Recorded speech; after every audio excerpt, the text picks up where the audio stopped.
What's going on in America today? Why are we over our heads in debt? Why can't the politicians bring debt under control? Why are so many people, often both parents now, working at low-paying, dead-end jobs and still making do with less?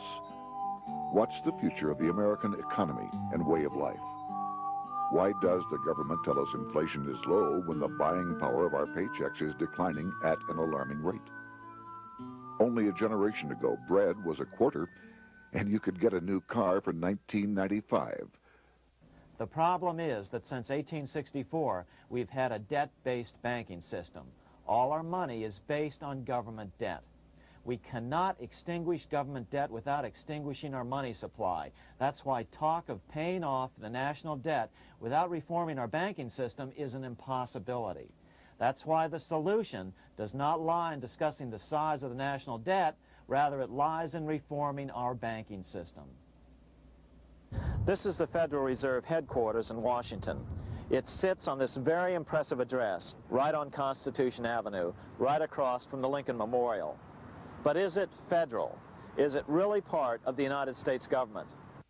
Well, what we're about to show you is that there's nothing federal about the Federal Reserve, and there are no reserves. The name is a deception created back before the Federal Reserve Act was passed in 1913 to make Americans think that America's central bank operates in the public interest. The truth is that the Federal Reserve is a private bank owned by private stockholders and run purely for their private profit. That's exactly correct. The Fed is a privately owned for-profit corporation, which again has no reserves, at least no reserves available to back up the Federal Reserve notes, which is our common currency. Oh, absolutely. The Federal Reserve is neither federal and has doubtful reserves. It's a private bank that is owned by member banks. And it was chartered under the guise of deceit by an act of Congress in 1913. If there's still any doubt whether the Federal Reserve is a part of the U.S. government, check your local telephone book. In most cities, it is not listed in the blue government pages. It is listed in the business white pages right next to Federal Express, another private company. But more directly, U.S. courts have ruled time and time again that the Fed is a private corporation. Why can't Congress do something about the Fed? Most members of Congress just don't understand the system, and the few who do are afraid to speak up. For example, initially a veteran congressman from Chicago asked us if he could be interviewed for this video. However, both times our camera crew arrived at his office to do the interview, this was all we were able to film. The congressman never appeared and eventually decided he no longer wanted to participate. But a few others in Congress have been bolder over the years. Here are 3 quick examples. In 1923, Representative Charles A. Lindbergh, a Republican from Minnesota and father of the famed aviator Lucky Lindy, put it this way: the financial system has been turned over to the Federal Reserve Board. That board administers the finance system by authority of a purely profiteering group. The system is private, conducted for the sole purpose of obtaining the greatest possible profits from the use of other people's money. One of the most outspoken critics in Congress of the Fed was the former chairman of the House Banking and Currency Committee during the Great Depression years. Lewis T. McFadden, Republican of Pennsylvania, said in 1932, "We have in this country one of the most corrupt institutions the world has ever known. I refer to the Federal Reserve Board. This evil institution has impoverished the people of the United States and has practically bankrupted our government. It has done this through the corrupt practices of the moneyed vultures who control it." Senator Barry Goldwater was a frequent critic of the Fed. Most Americans have no real understanding of the operation of the international moneylenders. The accounts of the Federal Reserve System have never been audited. It operates outside the control of Congress and manipulates the credit of the United States. The Federal Reserve really even though it is not part of the federal government, it is more powerful than the federal government. It's more powerful than the president, the Congress, and the courts. Now, a lot of people challenge me on that, but let me prove my case. The Federal Reserve determines what the average person's car payment is going to be, what their house payment is going to be, and whether they have a job or not. And I submit to you that that's total control. And the Federal Reserve is the largest single creditor of the United States government. What does Proverbs tell us? The borrower is servant to the lender. What one has to understand is that from the day the Constitution was adopted right up to today, the folks who profit from privately owned central banks, as Madison called them, the money changers, have fought a running battle for control over who gets to print America's money. Why is who prints the money so important? Think of money as just another commodity. If you have a monopoly on a commodity that everyone needs, everyone wants, and nobody has enough of, there are lots of ways to make a profit, and also exert tremendous political influence. That's what this battle is all about. Throughout the history of the United States, the money power has gone back and forth between Congress and some sort of privately owned central bank. The Founding Fathers knew the evils of a privately owned central bank. First of all, they had seen how the privately owned British central bank, the Bank of England, had run up the British national debt to such an extent that Parliament had been forced to place unfair taxes on the American colonies. In fact, as we'll see later, Ben Franklin claimed that this was the real cause of the American Revolution. Most of the Founding Fathers realized the potential dangers of banking and feared bankers' accumulation of wealth and power. Jefferson put it this way: I sincerely believe that banking institutions are more dangerous to our liberties than standing armies. The issuing power should be taken from the banks and restored to the people to whom it properly belongs. That succinct statement of Jefferson is, in fact, the solution to all our economic problems today. It bears repeating. The issuing power should be taken from the banks and restored to the people to whom it properly belongs. James Madison, the main author of the Constitution, agreed. Interestingly, he called those behind the central bank scheme money changers. Madison strongly criticized their actions. History records that the money changers have used every form of abuse, intrigue, deceit, and violent means possible to maintain their control over governments by controlling money and its issuance. The battle over who gets to issue our money has been the pivotal issue throughout the history of the United States. Wars are fought over it, depressions are caused to acquire it. Yet after World War I, this battle was rarely mentioned in newspapers or history books. Why? By World War I, the money changers, with their dominant wealth, had seized control of most of the nation's press. Throughout U.S. history, this battle over who gets the power to issue our money has raged. In fact, it's changed hands back and forth 8 times since 1764, yet this fact has virtually vanished from public view for over 3 generations behind a smokescreen emitted by Fed cheerleaders in the media. Until we stop talking about deficits and government spending and start talking about who controls how much money we have, it's all just a big shell game, a complete and utter deception. It won't matter if you pass an ironclad amendment to the Constitution mandating a balanced budget. Our situation is only going to get worse until we root out the cause at its source. What's the solution for our national problem? First of all, education. That's what this video presentation is all about. But secondly, we must act. We must take back the power to issue our own money. Issuing our own money is not a radical solution. I want to stress that. It's the same solution used at different points in U.S. history by men like Benjamin Franklin, Thomas Jefferson, Andrew Jackson, Martin Van Buren, and Abraham Lincoln. So, to sum it up, in 1913, Congress gave an independent central bank, deceptively named the Federal Reserve, a monopoly over issuing America's money. And the debt generated by this quasi-private corporation is what is killing the American economy. Though the Federal Reserve is now the most powerful central bank in the world, it was not the first. So where did this idea come from? To really understand the magnitude of the problem, we have to travel back to Europe. Just who are these money changers James Madison spoke of? In the Bible, 2,000 years ago, Jesus drove the money changers from the temple. It was the only time Jesus used force during his ministry. What were money changers doing in the temple? When Jews came to Jerusalem to pay their temple tax, they could only pay it with a special coin, the half shekel of the sanctuary.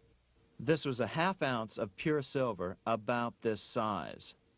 It was the only coin around at that time which was pure silver and of assured weight without the image of a pagan emperor. Therefore, to Jews, the half shekel was the only coin acceptable to God. But these coins were not plentiful. The money changers had cornered the market on them. Then they raised the price, just like any other commodity, to whatever the market would bear. In other words, money changers were making exorbitant profits because they held a virtual monopoly on money. The Jews had to pay whatever they demanded. To Jesus, this totally violated the sanctity of God's house.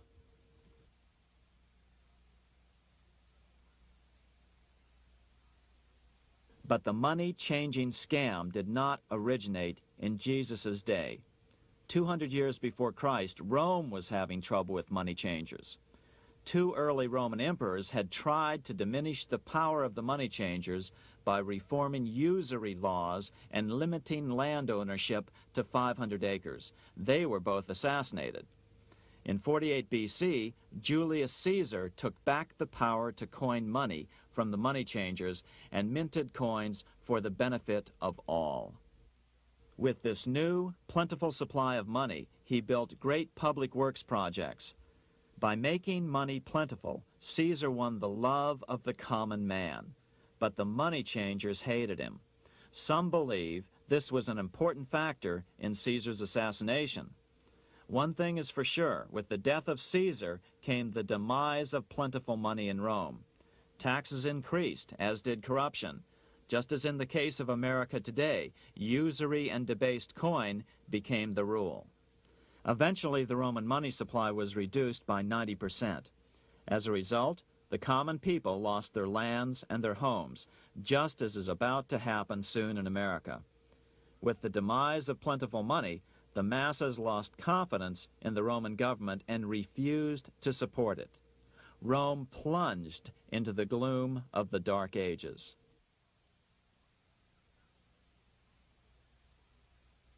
A 1,000 years after the death of Christ, money changers, those who loan out and manipulate the quantity of money, were active in medieval England. In fact, they were so active that acting together, they could manipulate the entire English economy. These were not bankers per se. The money changers generally were the goldsmiths. They were the first bankers because they started keeping other people's gold for safekeeping in their vaults. The first paper money was merely a receipt for gold left at the goldsmith. Paper money caught on because it was more convenient than carrying around a lot of heavy gold and silver coins. Eventually, goldsmiths noticed that only a small fraction of the depositors ever came in and demanded their gold at any one time. Goldsmiths started cheating on the system. They discovered that they could print more money than they had gold, and usually no one would be the wiser. Then they could loan out this extra money and collect interest on it. This was the birth of fractional reserve banking. That is, loaning out many times more money than you have assets on deposit. So, if $1,000 in gold were deposited with them, they could loan out about $10,000 in paper money and draw interest payments on it, and no one would ever discover the deception. By this means, goldsmiths gradually accumulated more and more wealth and used this wealth to accumulate more and more gold. Today, this practice of loaning out more money than there are reserves is known as fractional reserve banking. Every bank in the United States is allowed to loan out at least 10 times more money than they actually have. That's why they get rich on charging, let's say, 8% interest. It's not really 8% per year, which is their income. It's 80%. That's why bank buildings are always the largest in town. But does that mean that all interest or all banking should be illegal? Hardly. In the Middle Ages, canon law, the law of the Catholic Church, forbade charging interest on loans. This concept followed the teachings of Aristotle and St. Thomas Aquinas. They taught that the purpose of money was to serve the members of society, to facilitate the exchange of goods needed to lead a virtuous life. Interest, in their belief, hindered this purpose by putting an unnecessary burden on the use of money. In other words, interest was contrary to reason and justice. Reflecting church law in the Middle Ages, Europe forbade charging interest on loans and made it a crime called usury. As commerce grew, and therefore opportunities for investment arose in the late Middle Ages, it came to be recognized that to loan money had a cost for the lender, both in risk and in lost opportunity. So some charges were allowed, but not interest per se.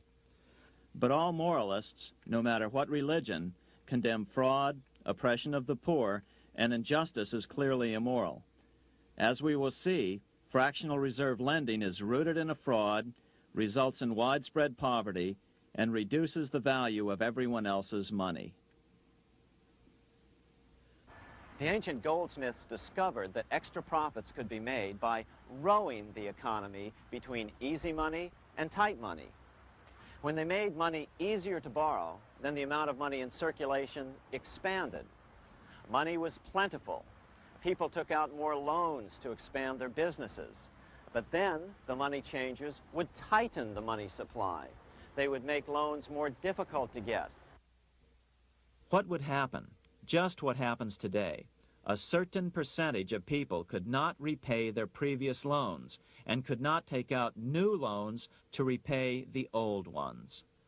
Therefore, they went bankrupt and had to sell their assets to the goldsmiths for pennies on the dollar. The same thing is still going on today. Only today, we call this rowing of the economy up and down the business cycle.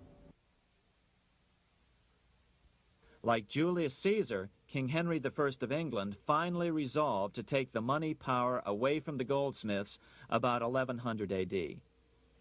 Henry could have used anything as money, seashells, feathers, or even yak dung, as is often done in remote Tibetan provinces.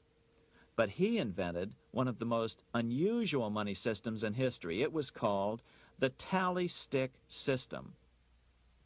Here I have one of the few surviving examples of this form of British money, which lasted 726 years until 1826, a tally stick. The tally system was adopted to avoid the monetary manipulation of the goldsmiths. Tally sticks were money fabricated out of sticks of polished wood. Notches were cut along one edge of the stick to indicate the denominations. Then the stick was split lengthwise through the notches so that both pieces still had a record of the notches. The king kept one half to protect against counterfeiting. Then he would spend the other half into the economy and they would circulate as money. This particular tally stick is huge. It represented 25,000 pounds. One of the original stockholders in the Bank of England purchased his original shares with this stick. In other words, he bought shares in the world's richest and most powerful corporation with a stick of wood. It's ironic that after its formation in 1694, the Bank of England attacked the tally stick system because it was money outside the power of the money changers, just as King Henry had wanted it to be. Why do people accept sticks of wood for money? That's a great question. Throughout history, people traded anything they thought had value and used as money. You see, the secret is that money is only what people agree on to use as money. What's our paper money today? It's really just paper. But here's the trick. King Henry ordered that tally sticks had to be used to pay the king's taxes. This built-in demand for tally sticks immediately made them circulate and be accepted as money. And they worked well. In fact, no other form of money has worked so well for so long as tally sticks. Keep in mind, the British Empire was built under the tally stick system. The tally stick system succeeded despite the fact that the money changers constantly attacked it by offering the metal coin system as competition.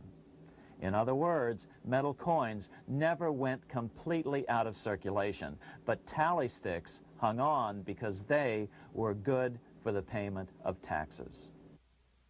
Finally, in the 1500s, King Henry VIII relaxed the laws concerning usury, and the money changers wasted no time reasserting themselves. They quickly made their gold and silver money plentiful for a few decades. But when Queen Mary took the throne and tightened the usury laws again, the money changers renewed the hoarding of gold and silver coins, forcing the economy to plummet. When Queen Mary's sister, Queen Elizabeth I, took the throne, she was determined to regain control over English money. Her solution was to issue gold and silver coins from the public treasury and take the control over the money supply away from the money changers. Although control over money was not the only cause of the English Revolution in 1642, religious differences fueled the conflict. Monetary policy played a major role. Financed by the money changers, Oliver Cromwell finally overthrew King Charles, purged the Parliament, and put the king to death. The money changers were immediately allowed to consolidate their financial power. The result was that for the next 50 years, the money changers plunged Great Britain into a series of costly wars. They took over a square mile of property in the center of London, known as the City of London. This area today is still known as one of the 3 predominant financial centers of the world.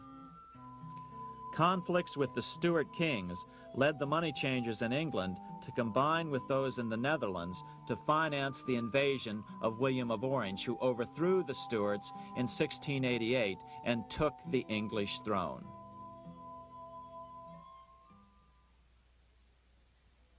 By the end of the 1600s, England was in financial ruin. 50 years of more or less continuous wars with France and Holland had exhausted her. Frantic government officials met with the money changers to beg for the loans necessary to pursue their political purposes. The price was high: a government-sanctioned, privately owned bank which could issue money created out of nothing. It was to be the modern world's first privately owned central bank, the Bank of England. Although it was deceptively called the Bank of England to make the general population think it was part of the government, it was not. Like any other private corporation, the Bank of England sold shares to get started. The investors, whose names were never revealed, were supposed to put up £1.25 million British pounds in gold coin to buy their shares in the bank, but only £750,000 was ever received. Despite that, the bank was duly chartered in 1694 and started out in the business of loaning out several times the money it supposedly had in reserves, all at interest. In exchange, the new bank would loan British politicians as much of the new currency as they wanted, as long as they secured the debt by direct taxation of the British people. So, legalization of the Bank of England amounted to nothing less than legal counterfeiting of a national currency for private gain. Unfortunately, nearly every nation now has a privately controlled central bank using the Bank of England as the basic model. Such is the power of these central banks that they soon take total control over a nation's economy. It soon amounts to nothing but a plutocracy, rule by the rich. It would be like putting control of the army in the hands of the mafia. The danger of tyranny would be extreme. Yes, we need central banks. No, we do not need them in private hands. The central bank scam is really a hidden tax. The nation sells bonds to the central bank to pay for things it does not have the political will to raise taxes to pay for. But the bonds are purchased with money the central bank creates out of nothing. More money in circulation makes your money worth less. The government gets as much money as it needs, and the people pay for it in inflation. The beauty of the plan is that not one person in 1,000 can figure it out because it's usually hidden behind complex-sounding economics gibberish. With the formation of the Bank of England, the nation was soon awash in money. Prices throughout the country doubled. Massive loans were granted for just about any wild scheme. One venture proposed to drain the Red Sea to recover gold supposedly lost when the Egyptian army drowned pursuing Moses and the Israelites. By 1698, government debt grew from the initial £1.25 million to £16 million. Naturally, taxes were increased and then increased again to pay for all of this. With the British money supply firmly in their grip, the British economy began a wild roller coaster series of booms and depressions, exactly the sort of thing a central bank claims it is determined to prevent. There are two things which I think are intrinsic not just to the Bank of England, but to central banking generally. The first is an involvement in the formulation of monetary policy with the specific objective of achieving monetary stability. However, since the Bank of England took control, the British pound has rarely been stable. Now let's take a look at the role of the Rothschild family, the family said to be the wealthiest in the world.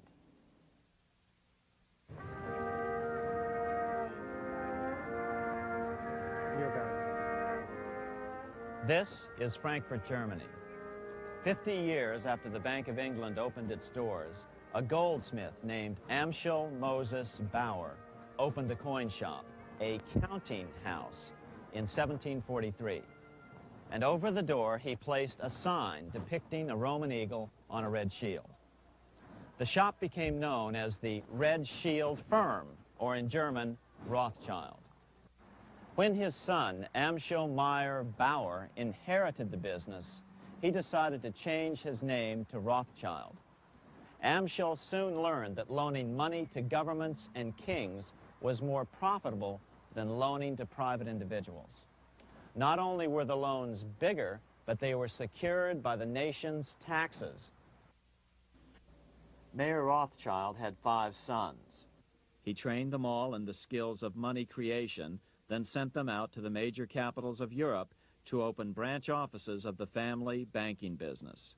His first son, Amschel Meyer, stayed in Frankfurt to mind the hometown bank. His second son, Solomon, was sent to Vienna. His third son, Nathan, was clearly the most clever. He was sent to London at age 21 in 1798, 100 years after the founding of the Bank of England. His fourth son, Karl, went to Naples, and his fifth son, Jacob, went to Paris. In 1785, Mayer Amschel moved his entire family to this larger house, a 5-story dwelling he shared with the Schiff family. This house was known as the Green Shield. The Rothschilds and the Schiffs would play a central role in the rest of European financial history and in that of the United States.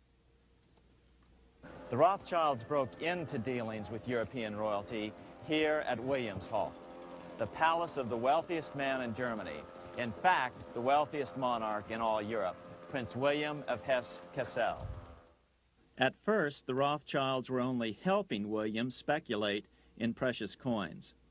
But when Napoleon chased Prince William into exile, he sent £550,000, a gigantic sum at that time, to Nathan Rothschild in London with instructions for him to buy consols, British government bonds, also called government stock. But Rothschild used the money for his own purposes. With Napoleon on the loose, the opportunities of wartime investments were nearly limitless. William returned here sometime prior to the Battle of Waterloo in 1815. He summoned Rothschild and demanded his money back. The Rothschilds returned William's money with the interest the British consuls would have paid him had the investment actually been made. But the Rothschilds kept all the past profits they had made using William's money.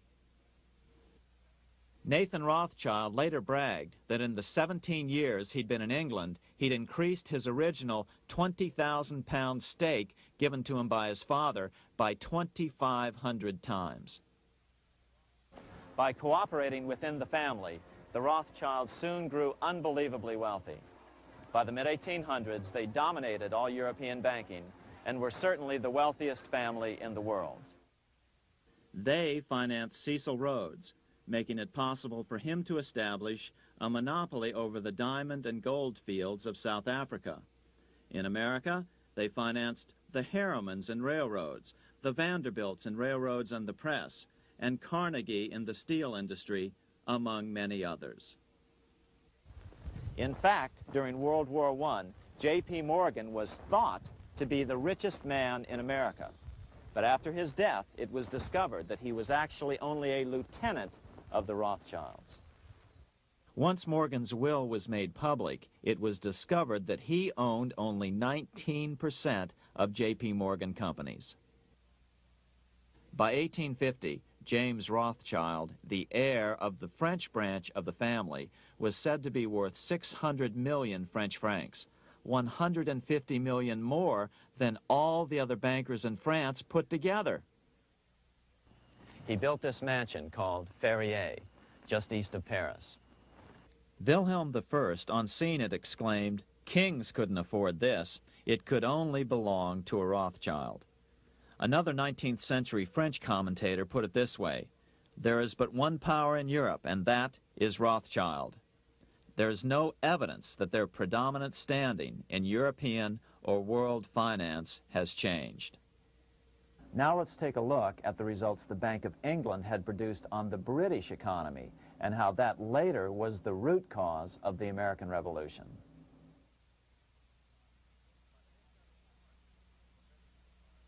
By the mid-1700s, the British Empire was nearing its height of power around the world. But Britain had fought 4 costly wars in Europe since the creation of their privately owned central bank, the Bank of England. The cost had been high. To finance these wars, the British Parliament here had borrowed heavily from the bank. By the mid-1700s, the government's debt here in Britain was £140 million, a staggering sum for those days. Consequently, the British government embarked on a program of trying to raise revenues from their American colonies in order to make their interest payments to the bank. But in America, it was a different story. The scourge of a privately owned central bank had not yet hit. This is Independence Hall in Philadelphia, where the Declaration of Independence and Constitution were signed. In the mid-1700s, pre-revolutionary America was still relatively poor. There was a severe shortage of precious metal coins to trade for goods, so the early colonists were forced to experiment with printing their own homegrown paper money. Some of these experiments were successful. Franklin was a big supporter of the colonies printing their own paper money. In 1757, Franklin was sent to London. He ended up staying for the next 18 years here, nearly until the start of the American Revolution. During this period, the American colonies began to issue their own money. Called colonial scrip, the endeavor was very successful. It provided a reliable medium of exchange, and it also helped to provide a feeling of unity between the colonies. Remember, colonial scrip was just paper money, debt-free money, printed in the public interest, and not backed by gold or silver coin. In other words, it was a totally fiat currency. One day, officials of the Bank of England asked Franklin how he would account for the newfound prosperity of the colonies. Without hesitation, he replied, "That is simple. In the colonies, we issue our own money. It is called colonial scrip. We issue it in proper proportion to the demands of trade and industry to make the products pass easily from the producers to the consumers. In this manner, creating for ourselves our own paper money, we control its purchasing power, and we have no interest to pay to no one." This was just common sense to Franklin, but you can imagine the impact it had on the Bank of England. America had learned the secret of money, and that genie had to be returned to its bottle as soon as possible.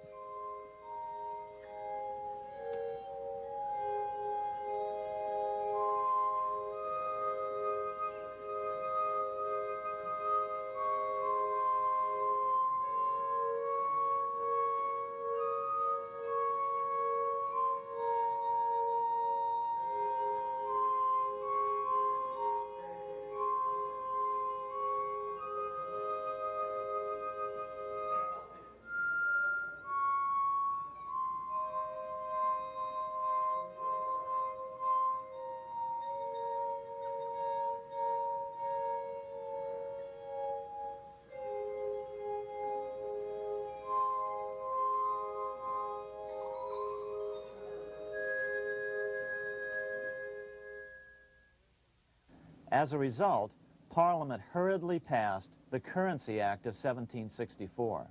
This prohibited colonial officials from issuing their own money and ordered them to pay all future taxes in gold or silver coins. In other words, it forced the colonies on a gold or silver standard. For those who still believe that a gold standard is the answer for America's current monetary problems, look what happened to America after that. Writing in his autobiography, Franklin said, "In 1 year, the conditions were so reversed that the era of prosperity ended and a depression set in to such an extent that the streets of the colonies were filled with unemployed." Franklin claims that this was even the basic cause for the American Revolution. As Franklin put it in his autobiography, The colonies would gladly have borne a little tax on tea and other matters had it not been that England took away from the colonies their money, which created unemployment and dissatisfaction. The inability of the colonists to get the power to issue their own money permanently out of the hands of George III and the international bankers was the prime reason for the Revolutionary War. by the time the first shots were fired in Lexington, Massachusetts, on April 19, 1775, the colonies had been drained of gold and silver coin by British taxation. As a result, the Continental government had no choice but to print money to finance the war. At the start of the Revolution, the U.S. money supply stood at $12 million. By the end of the war, it was nearly $500 million.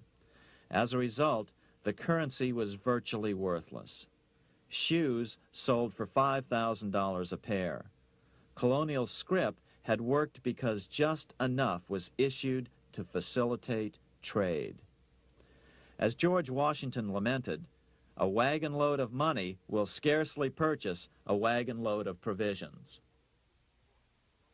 Today, those who support a gold-backed currency point to this period during the Revolution to demonstrate the evils of a fiat currency.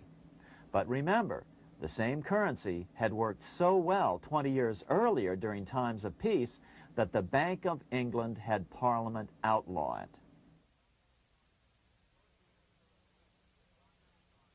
Towards the end of the Revolution, the Continental Congress, meeting here at Independence Hall, grew desperate for money. In 1781, they allowed Robert Morris, their financial superintendent, to open a privately owned central bank. Incidentally, Morris was a wealthy man who had grown wealthier during the Revolution by trading in war materials. Called the Bank of North America, the new bank was closely modeled after the Bank of England. It was allowed to practice fractional reserve banking. That is, it could lend out money it didn't have, then charge interest on it. If you or I were to do that, we would be charged with fraud, a felony. The bank's charter called for private investors to put up $400,000 worth of initial capital. But when Morris was unable to raise the money, he brazenly used his political influence to have gold deposited in the bank, which had been loaned to America by France. He then loaned this money to himself and his friends to reinvest in shares of the bank.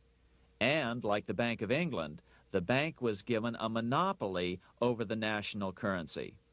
Soon the dangers became clear. The value of American currency continued to plummet. So, 4 years later, in 1785, the bank's charter was not renewed. The leader of the effort to kill the bank, William Findley of Pennsylvania, explained the problem this way, quote, "This institution, having no principle but that of avarice, will never be varied in its object, to engross all the wealth, power, and influence of the state." The men behind the Bank of North America, Alexander Hamilton, Robert Morris, and the bank's president, Thomas Whiling, did not give up. Only 6 years later, Hamilton, then Secretary of the Treasury, and his mentor, Morris, rammed a new privately owned central bank through the new Congress. Called the first bank of the United States, Thomas Whiling again served as the bank's president. The players were the same, only the name of the bank was changed.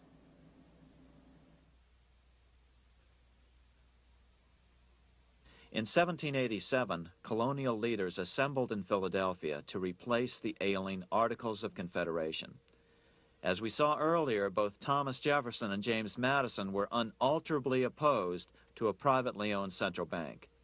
They had seen the problems caused by the Bank of England. They wanted nothing of it. As Jefferson later put it, "If the American people ever allow private banks to control the issue of their currency, first by inflation, then by deflation, the banks and the corporations which grow up around them will deprive the people of all property until their children wake up homeless on the continent their fathers conquered." During the debate over the future monetary system, another one of the founding fathers, Gouverneur Morris, castigated the motivations of the owners of the Bank of North America. Gouverneur Morris headed the committee that wrote the final draft of the Constitution. Morris knew the motivations of the bank well. Along with his old boss, Robert Morris, Gouverneur Morris and Alexander Hamilton were the ones who had presented the original plan for the Bank of North America to the Continental Congress in the last year of the Revolution. In a letter he wrote to James Madison on July 2nd, 1787, Gouverneur Morris revealed what was really going on. "The rich will strive to establish their dominion and enslave the rest. They always did. They always will. They will have the same effect here as elsewhere if we do not, by the power of government, keep them in their proper spheres." Despite the defection of Gouverneur Morris from the ranks of the bank, Hamilton, Robert Morris, Thomas Whiling, and their European backers were not about to give up. They convinced the bulk of the delegates to the Constitutional Convention to not give Congress the power to issue paper money. Most of the delegates were still reeling from the wild inflation of the paper currency during the Revolution. They had forgotten how well colonial scrip had worked before the war. But the Bank of England had not. The money changers could not stand to have America printing her own money again. So the Constitution is silent on the matter. This grievous defect left the door wide open for the money changers, just as they had planned.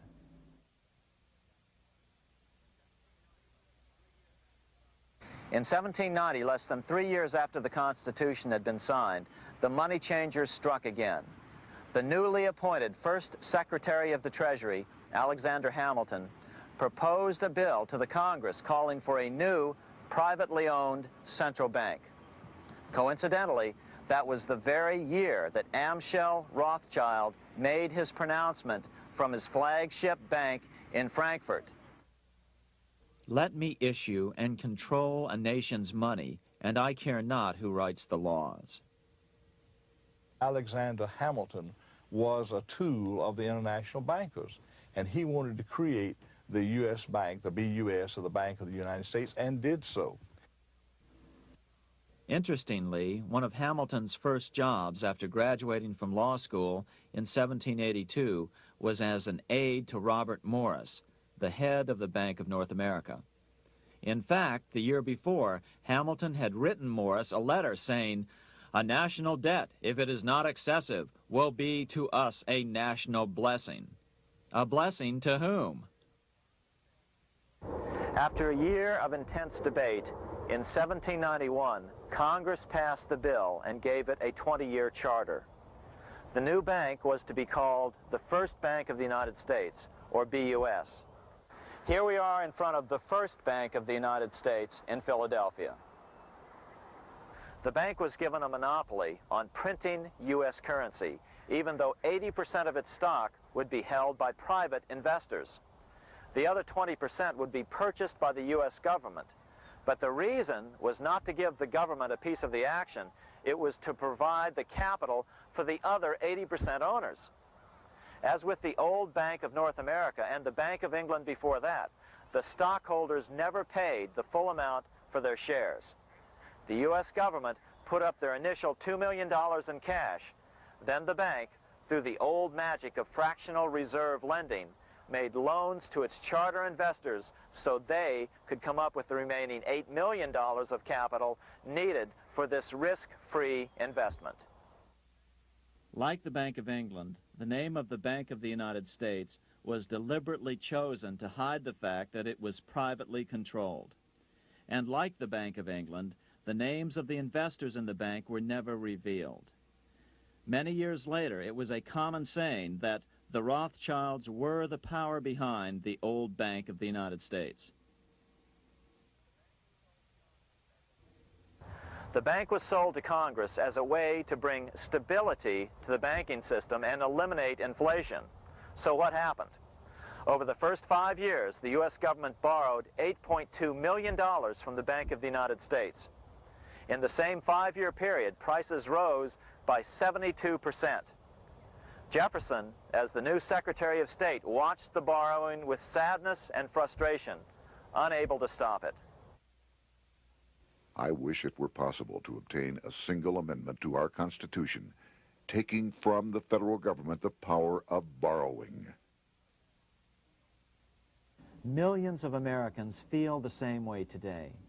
They watch in helpless frustration as the federal government borrows the American economy into oblivion. So, although it was called the First Bank of the United States, it was not the first attempt at a privately owned central bank in this country. As with the Bank of North America, the government put up most of the cash to get this private bank going, then the bankers loaned the money to each other to buy the remaining stock in the bank. It was a scam, plain and simple, and they wouldn't be able to get away with it for long. But first, we have to travel back to Europe to see how a single man was able to manipulate the entire British economy by obtaining the first news of Napoleon's final defeat.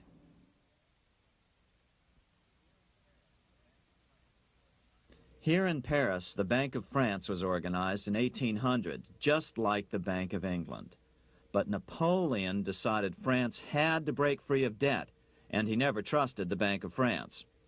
He declared that when a government is dependent upon bankers for money, the bankers, not the leaders of the government, are in control. The hand that gives is above the hand that takes. Money has no motherland. Financiers are without patriotism and without decency. Their sole object is gain. Back in America, unexpected help was about to arrive. In 1800, Thomas Jefferson narrowly defeated John Adams to become the third president of the United States. By 1803, Jefferson and Napoleon had struck a deal. The U.S. would give Napoleon $3 million in gold in exchange for a huge chunk of territory west of the Mississippi River, the Louisiana Purchase. With that $3 million, Napoleon quickly forged an army and set off across Europe, conquering everything in his path. But the Bank of England quickly rose to oppose him. They financed every nation in his path, reaping the enormous profits of war. Prussia, Austria, and finally Russia all went heavily into debt in a futile attempt to stop Napoleon. 4 years later, with the main French army in Russia, 30-year-old Nathan Rothschild, the head of the London office of the Rothschild family, personally took charge of a bold plan to smuggle a much-needed shipment of gold right through France to finance an attack by the Duke of Wellington from Spain. Nathan later bragged at a dinner party in London that it was the best business he'd ever done. Little did he know that he would do much better business in the near future. Wellington's attacks from the south and other defeats eventually forced Napoleon to abdicate, and Louis XVIII was crowned king. Napoleon was exiled to Elba, a tiny island off the coast of Italy, supposedly exiled from France forever. While Napoleon was in exile on Elba, temporarily defeated by England with the financial help of the Rothschilds, America was trying to break free of its central bank as well.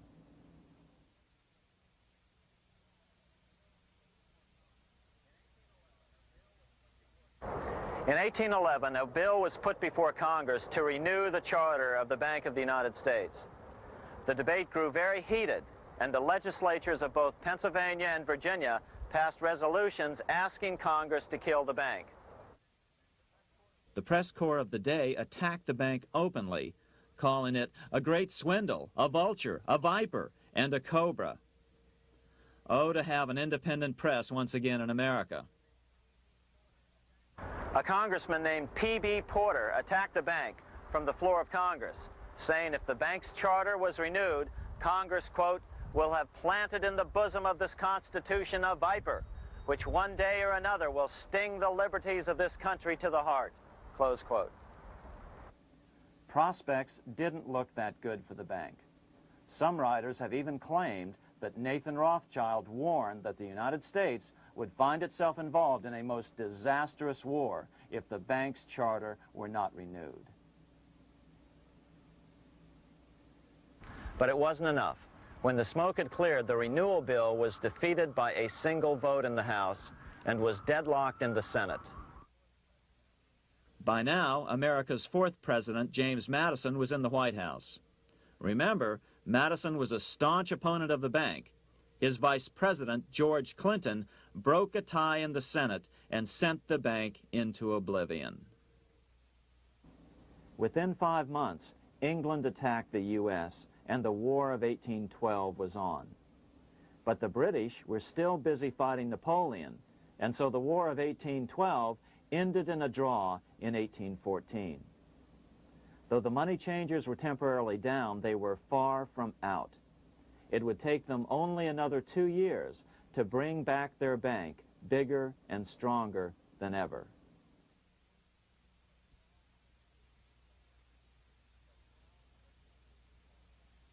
But now let's return to Napoleon, because nothing else in history more aptly demonstrates the ingenuity of the Rothschild family than their control of the British stock market after Waterloo. In 1815, a year after the end of the War of 1812 in America, Napoleon escaped his exile and returned to Paris. French troops were sent out to capture him, but such was his charisma that the soldiers rallied around their old leader and hailed him as their emperor once again. In March of 1815, Napoleon equipped an army which Britain's Duke of Wellington defeated less than 90 days later at Waterloo. Some writers claim Napoleon borrowed £5 million from the Bank of England to rearm, but it appears these funds actually came from the Ouvard banking house in Paris. Nevertheless, from about this point on, it was not unusual for privately controlled central banks to finance both sides in a war. Why would a central bank finance opposing sides in a war? Because war is the biggest debt generator of them all. A nation will borrow any amount for victory. The ultimate loser is loaned just enough to hold out the vain hope of victory, and the ultimate winner is given enough to win. Besides, such loans are usually conditioned upon the guarantee that the victor will honor the debts of the vanquished.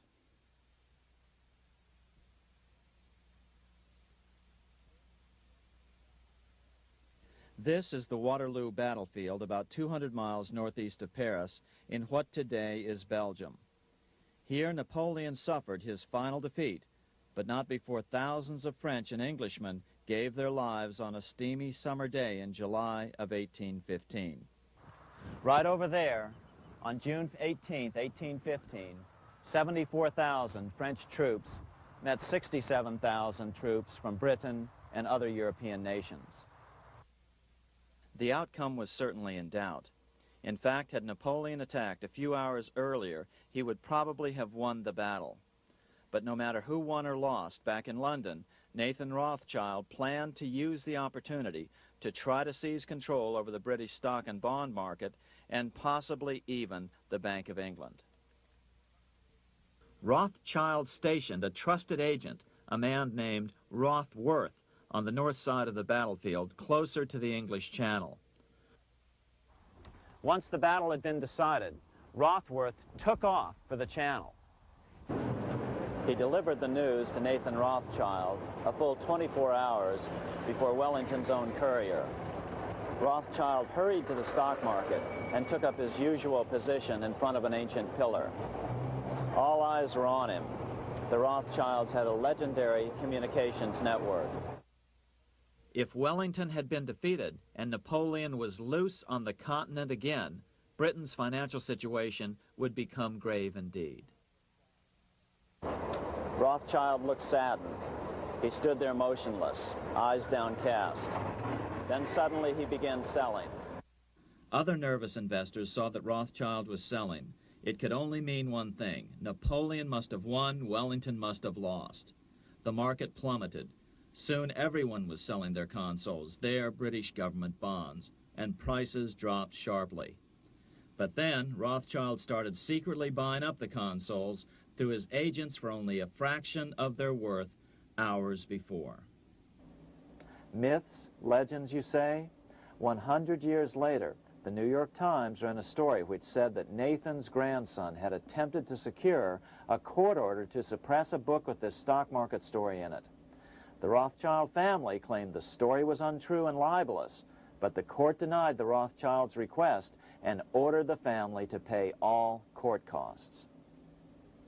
What's even more interesting about this story is that some authors claim that the day after the Battle of Waterloo, in a matter of hours, Nathan Rothschild came to dominate not only the bond market, but the Bank of England as well.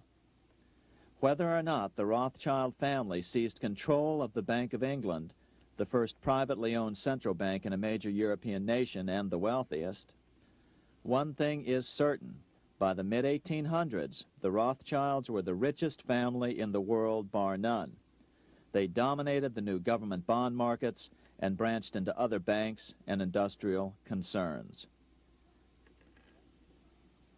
In fact, the rest of the 19th century was known as the Age of the Rothschilds. Despite this overwhelming wealth, the family has generally cultivated an aura of invisibility. Although the family controls scores of industrial, commercial, mining, and tourist corporations, only a handful bear the Rothschild name. By the end of the 19th century, one expert estimated that the Rothschild family controlled half the wealth of the world. Whatever the extent of their vast wealth, it is reasonable to assume that their percentage of the world's wealth has increased since then.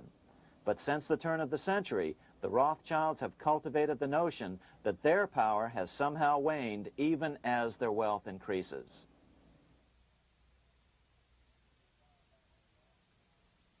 Meanwhile, back in Washington in 1816, just 1 year after Waterloo and Rothschild's alleged takeover of the Bank of England, the American Congress passed a bill permitting yet another privately owned central bank. This bank was called the Second Bank of the United States. The new bank's charter was a copy of the previous bank's. The U.S. government would own 20% of the shares of the bank. Of course, the federal share was paid by the Treasury up front into the bank's coffers. Then, through the magic of fractional reserve lending, it was transformed into loans to private investors who then bought the remaining 80% of the shares. Just as before, the primary stockholders remained a secret. But it is known that the largest block of shares, about 1/3 of the total, were sold to foreigners. As one observer put it, it is certainly no exaggeration to say that the Second Bank of the United States was rooted as deeply in Britain as it was in America. So, by 1816, some authors claim the Rothschilds had taken control over the Bank of England and backed a new, privately owned central bank in America as well.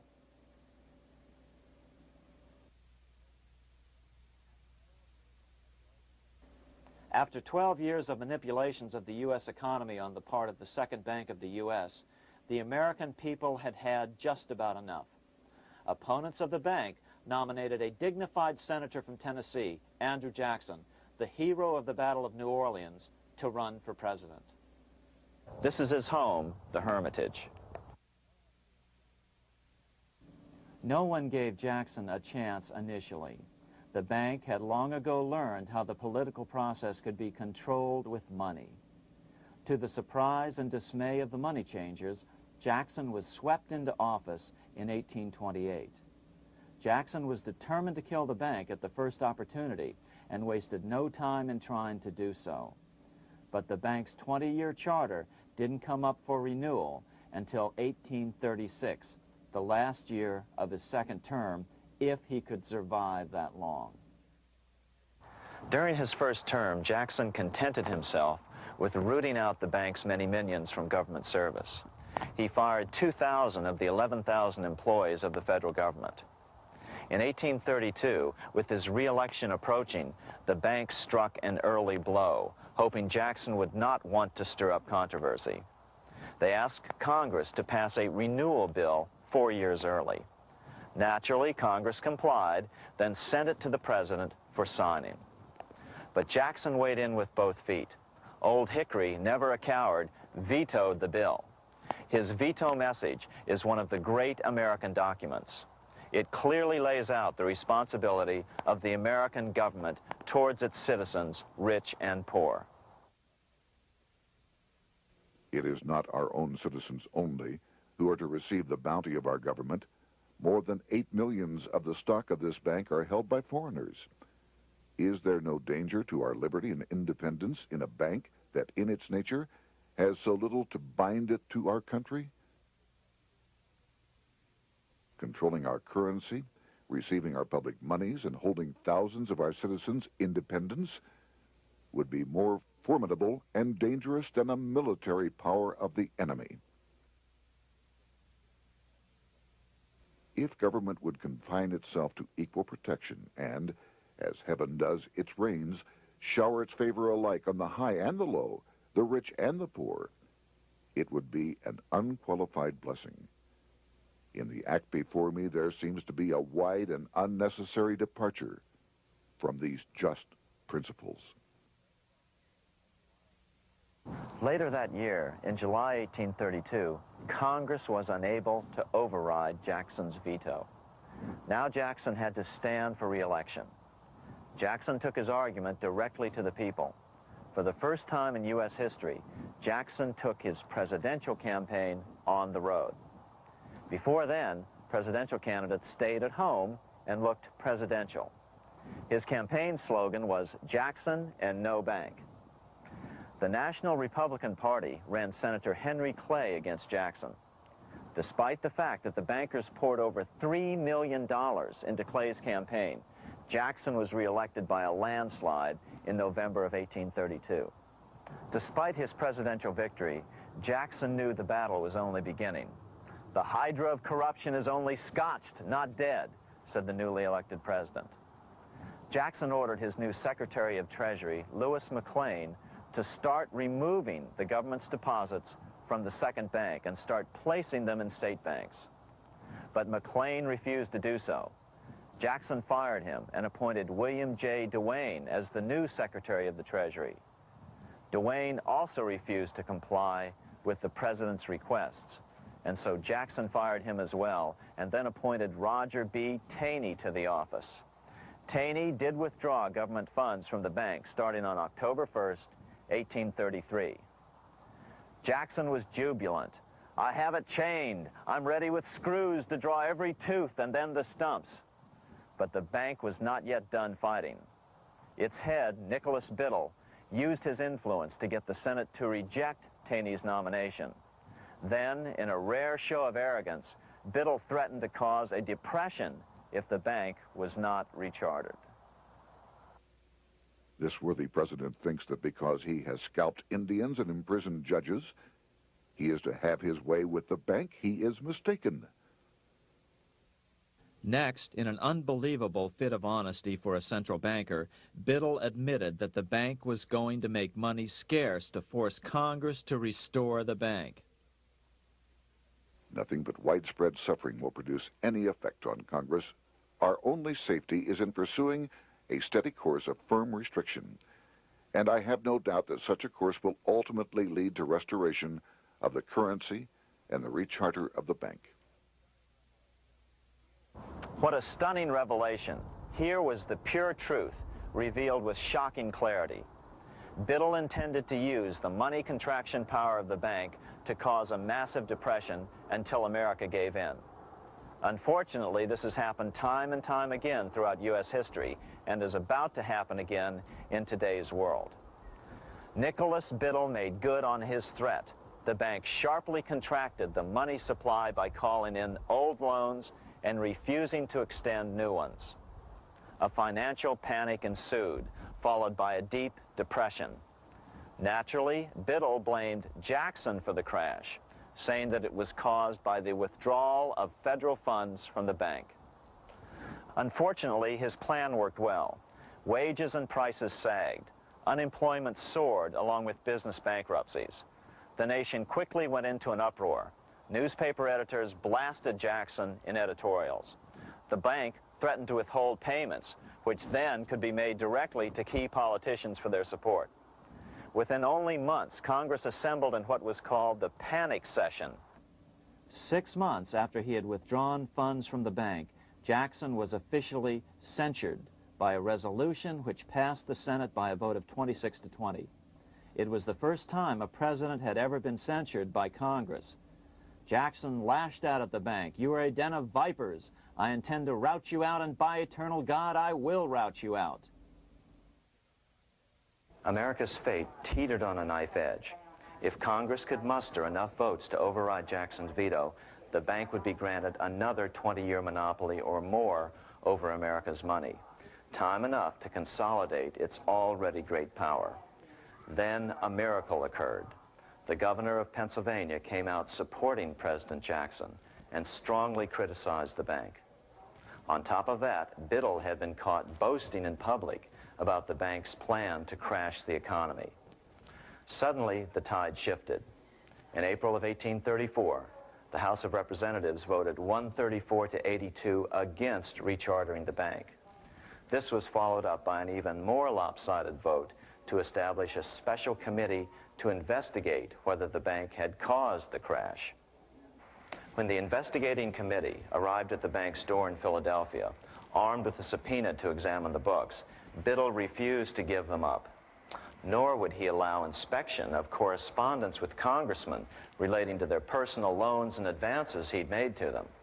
He also refused to testify before the committee back in Washington. On January 8th, 1835, Jackson paid off the final installment on the national debt, which had been necessitated by allowing the banks to issue currency for government bonds rather than simply issuing treasury notes without such debt. He was the only president to ever pay off the debt. A few weeks later, on January 30th, 1835, an assassin by the name of Richard Lawrence tried to shoot President Jackson, but by the grace of God, both pistols misfired. Lawrence was later found not guilty by reason of insanity. After his release, he bragged to friends that powerful people in Europe had put him up to the task and promised to protect him if he were caught. The following year, when its charter ran out, the Second Bank of the United States ceased functioning as the nation's central bank. Biddle was later arrested and charged with fraud. He was tried and acquitted, but died shortly thereafter while still tied up in civil suits. After his second term as president, Jackson retired here to the Hermitage outside of Nashville to live out his life. He is still remembered here for his determination to kill the bank. In fact, he killed it so well that it took the money changers 77 years to undo the damage. When asked what his most important accomplishment had been, Jackson replied, "I killed the bank." Unfortunately, even Jackson failed to grasp the entire picture and its root cause. Although Jackson had killed the central bank, the most insidious weapon of the money changers, fractional reserve banking, remained in use by the numerous state-chartered banks. This fueled economic instability in the years before the Civil War. Still, the central bankers were out, and as a result, America thrived as it expanded westward. During this time, the principal money changers struggled to regain their lost centralized power, but to no avail. Then, finally, they reverted to the old central bankers' formula: war to create debt and dependency. If they couldn't get their central bank any other way, America could be brought to its knees by plunging it into a civil war, just as they had done in 1812 after the first Bank of the United States was not rechartered. 1 month after the inauguration of Abraham Lincoln, the first shots of the American Civil War were fired here at Fort Sumter, South Carolina, on April 12, 1861. Certainly slavery was a cause for the Civil War, but not the primary cause. Lincoln knew that the economy of the South depended upon slavery, and so before the Civil War, he had no intention of eliminating it. Lincoln had put it this way in his inaugural address only 1 month earlier. I have no purpose, directly or indirectly, to interfere with the institution of slavery in the states where it now exists. I believe I have no lawful right to do so, and I have no inclination to do so. Even after the first shots were fired here at Fort Sumter, Lincoln continued to insist that the Civil War was not about the issue of slavery.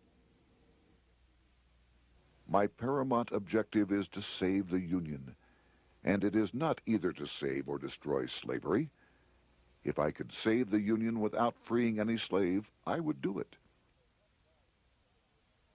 So what was the Civil War all about? There were many factors at play. Northern industrialists had used protective tariffs to prevent the southern states from buying cheaper European goods. Europe retaliated by stopping cotton imports from the South. The southern states were in a double financial bind. They were forced to pay more for most of the necessities of life, while their income from cotton exports plummeted. The South was angry. But there were other factors at work. The money changers were still stung by America's withdrawal from their control 25 years earlier. Since then, America's wildcat economy had made the nation rich, a bad example for the rest of the world. The central bankers now saw an opportunity to split the rich new nation, to divide and conquer by war. Was this just some sort of wild conspiracy theory at the time?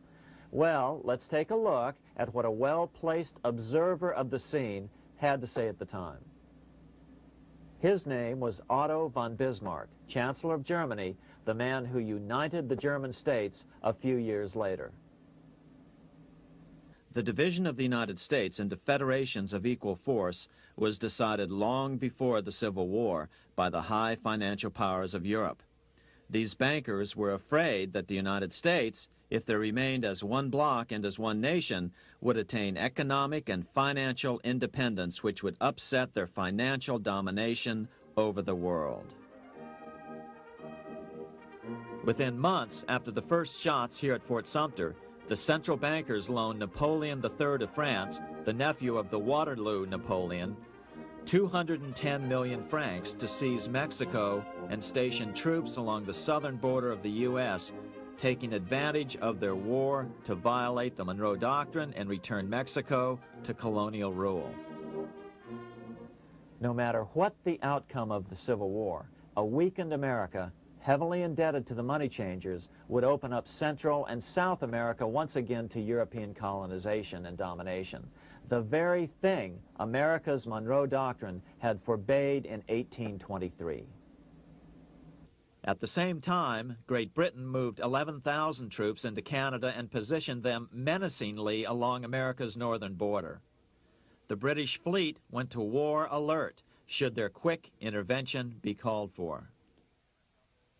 Lincoln knew he was in a double bind. That's why he agonized over the fate of the Union. There was a lot more to it than just differences between the North and the South. That's why his emphasis was always on union and not merely the defeat of the South. But Lincoln needed money to win. In 1861, Lincoln and his Secretary of Treasury, Salmon P. Chase, went to New York to apply for the necessary loans. The money changers, anxious to see the Union fail, offered loans at 24 to 36% interest. Lincoln said thanks, but no thanks, and returned to Washington. Lincoln sent for an old friend, Colonel Dick Taylor of Chicago, and put him on the problem of financing the war. During one meeting, Lincoln asked Taylor what he'd discovered. Taylor put it this way: "Why, Lincoln, that is easy. Just get Congress to pass a bill authorizing the printing of full legal tender Treasury notes, and pay your soldiers with them, and go ahead and win your war with them also." When Lincoln asked if the people of the United States would accept the notes, Taylor said, "The people, or anyone else, will not have any choice in the matter if you make them full legal tender. They will have the full sanction of the government and be just as good as any money, as Congress is given that express right by the Constitution." So that's exactly what Lincoln did. In 1862-63, he printed up $450 million worth of the new bills. In order to distinguish them from other banknotes in circulation, he printed them in green ink on the back side. That's why the notes were called greenbacks. With this new money, Lincoln paid the troops and bought their supplies. During the course of the war, nearly $450 million worth of greenbacks were printed at no interest to the federal government. Lincoln understood who was really pulling the strings and what was at stake for the American people. This is how he explained his rationale. The government should create, issue, and circulate all the currency and credit needed to satisfy the spending power of the government and the buying power of consumers. The privilege of creating and issuing money is not only the supreme prerogative of government, but it is the government's greatest creative opportunity. By the adoption of these principles, the taxpayers will be saved immense sums of interest. Money will cease to be master and become the servant of humanity. A truly incredible editorial in the London Times explained the central bankers' attitude towards Lincoln's greenbacks. If this mischievous financial policy, which has its origins in North America, shall become indurated down to a fixture, then That government will furnish its own money without cost. It will pay off debts and be without debt.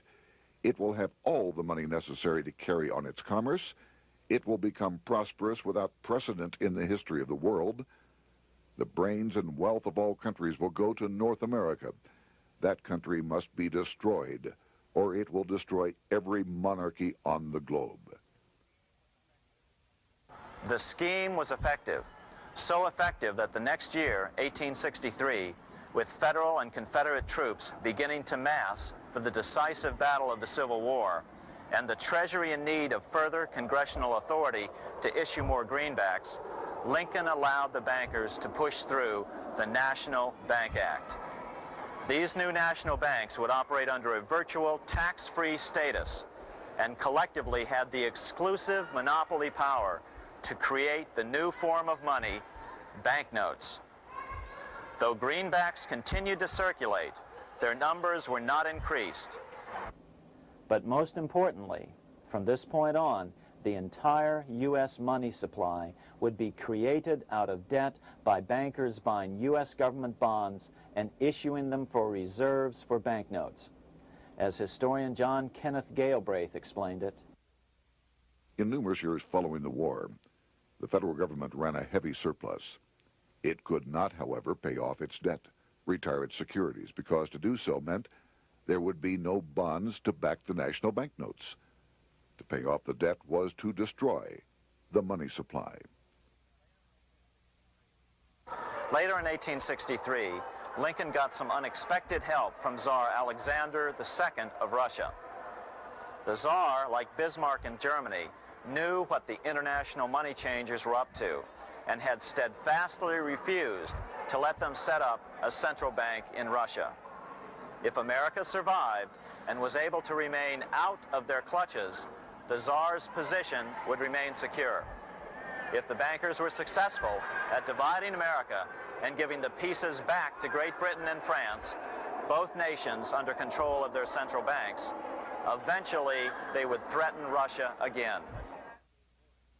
So the Tsar gave orders that if either England or France actively intervened and gave aid to the South, Russia would consider such action as a declaration of war.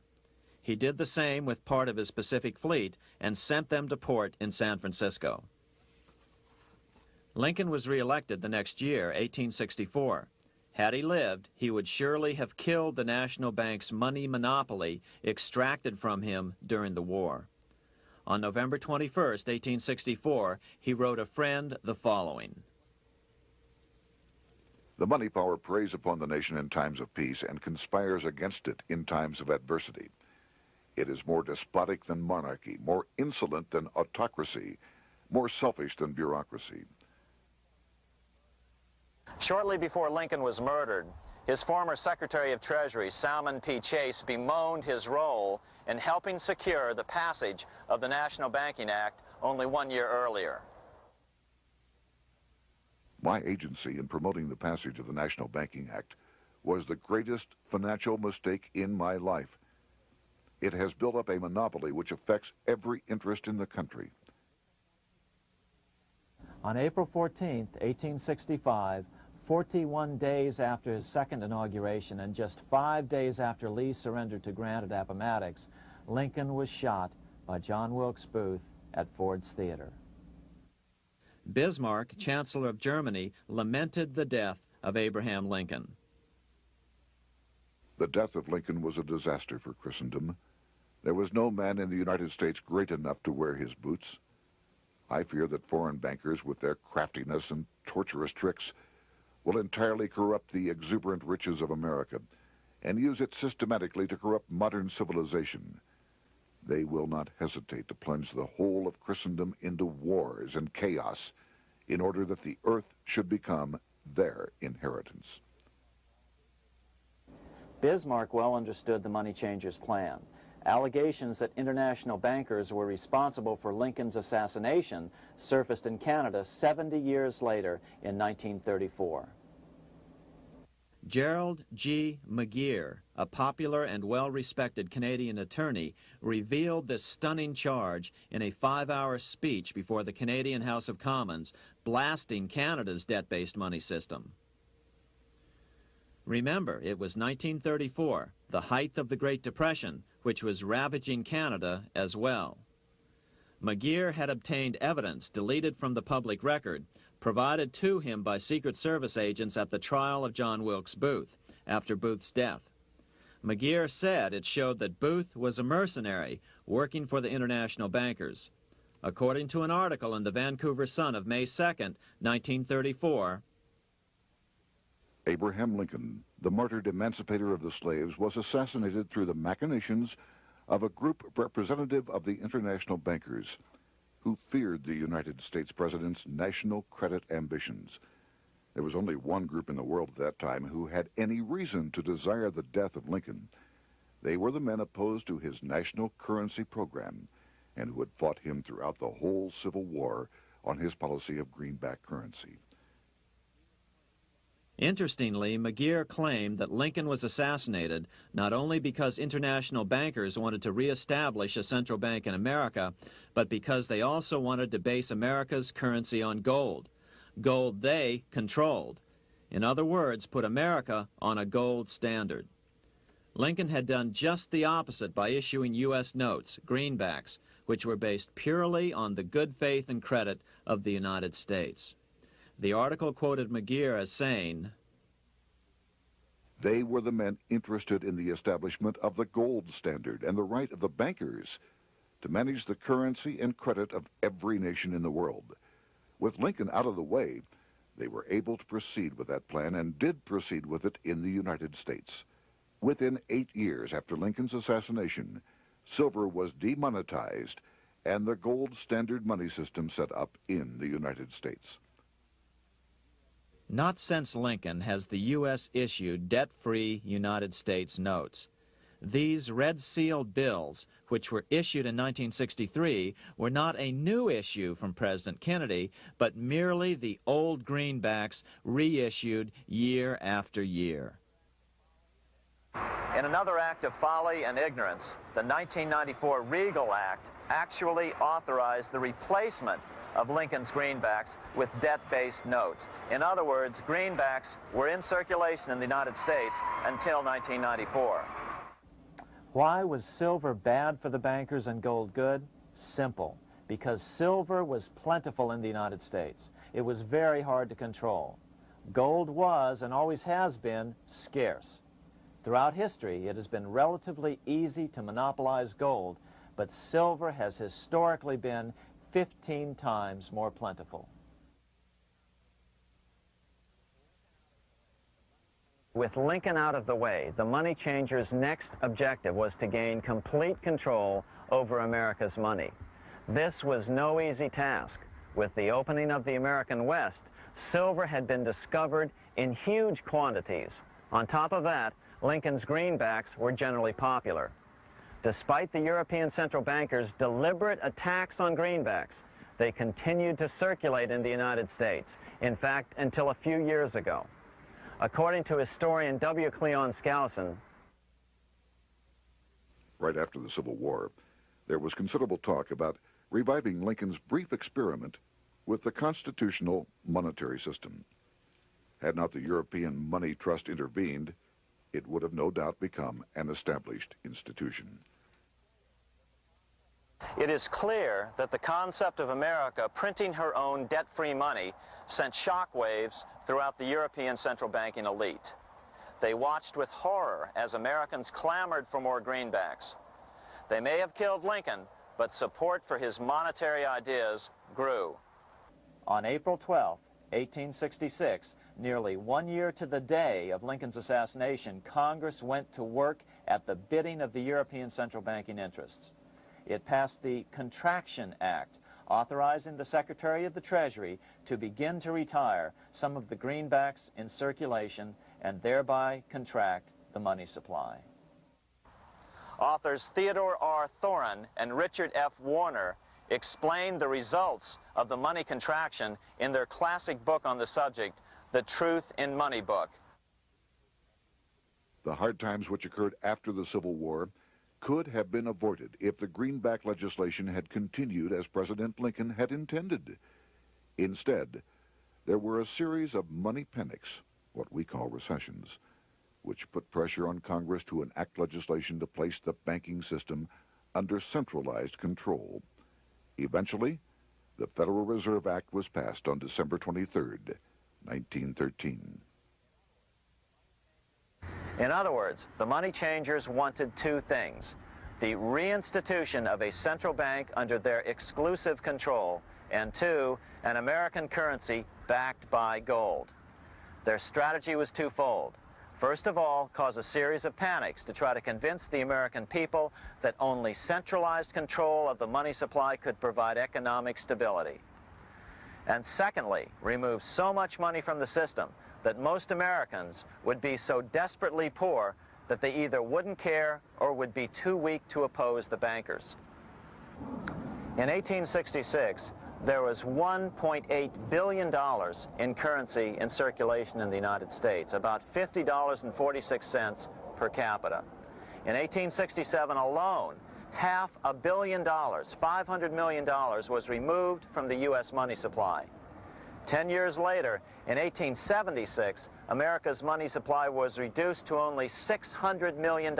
In other words, 2/3 of America's money had been called in by the bankers. Only $14.60 per capita remained in circulation. 10 years later, the money supply had been reduced to only $400 million, even though the population had boomed. The result was that only $6.67 per capita remained in circulation, a 760% loss in buying power over 20 years. Today, economists try to sell the idea that recessions and depressions are a natural part of something they call the business cycle.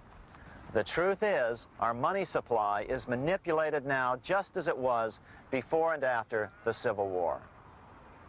How did this happen? How did money become so scarce? Simple. Bank loans were called in and no new ones were given. In addition, silver coins were melted down. In 1872, a man named Ernest Sed was given 100,000 pounds, about $500,000, by the Bank of England and sent to America to bribe necessary congressmen to get silver demonetized. He was told that if that was not sufficient, to draw an additional 100,000 pounds or as much more as was necessary. The next year, Congress passed the Coinage Act of 1873, and the minting of silver dollars abruptly stopped. In fact, Representative Samuel Hooper, who introduced the bill in the House, acknowledged that Mr. Sed actually drafted the legislation. But it gets even worse than that. In 1874, Sed himself admitted who was behind the scheme.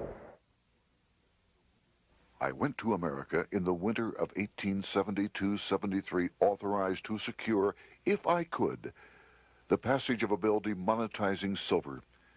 It was in the interest of those I represented, the governors of the Bank of England, to have it done. By 1873, gold coins were the only form of coin money. But the contest over control of America's money was not yet over. Only 3 years later, in 1876, with 1/3 of America's workforce unemployed, the population was growing restless. People were clamoring for a return to the greenback money system of President Lincoln, or a return to silver money, anything that would make money more plentiful. That year, Congress created the United States Silver Commission to study the problem. Their report clearly blamed the monetary contraction on the national bankers. The report is interesting because it compares the deliberate money contraction by the national bankers after the Civil War to the fall of the Roman Empire. The disaster of the Dark Ages was caused by decreasing money and falling prices. Without money, civilization could not have had a beginning, and with a diminishing supply, it must languish and, unless relieved, finally perish. At the Christian era, the metallic money of the Roman Empire amounted to $1,800,000,000. By the end of the 15th century, it had shrunk to less than $200 million. History records no other such disastrous transition as that from the Roman Empire to the Dark Ages.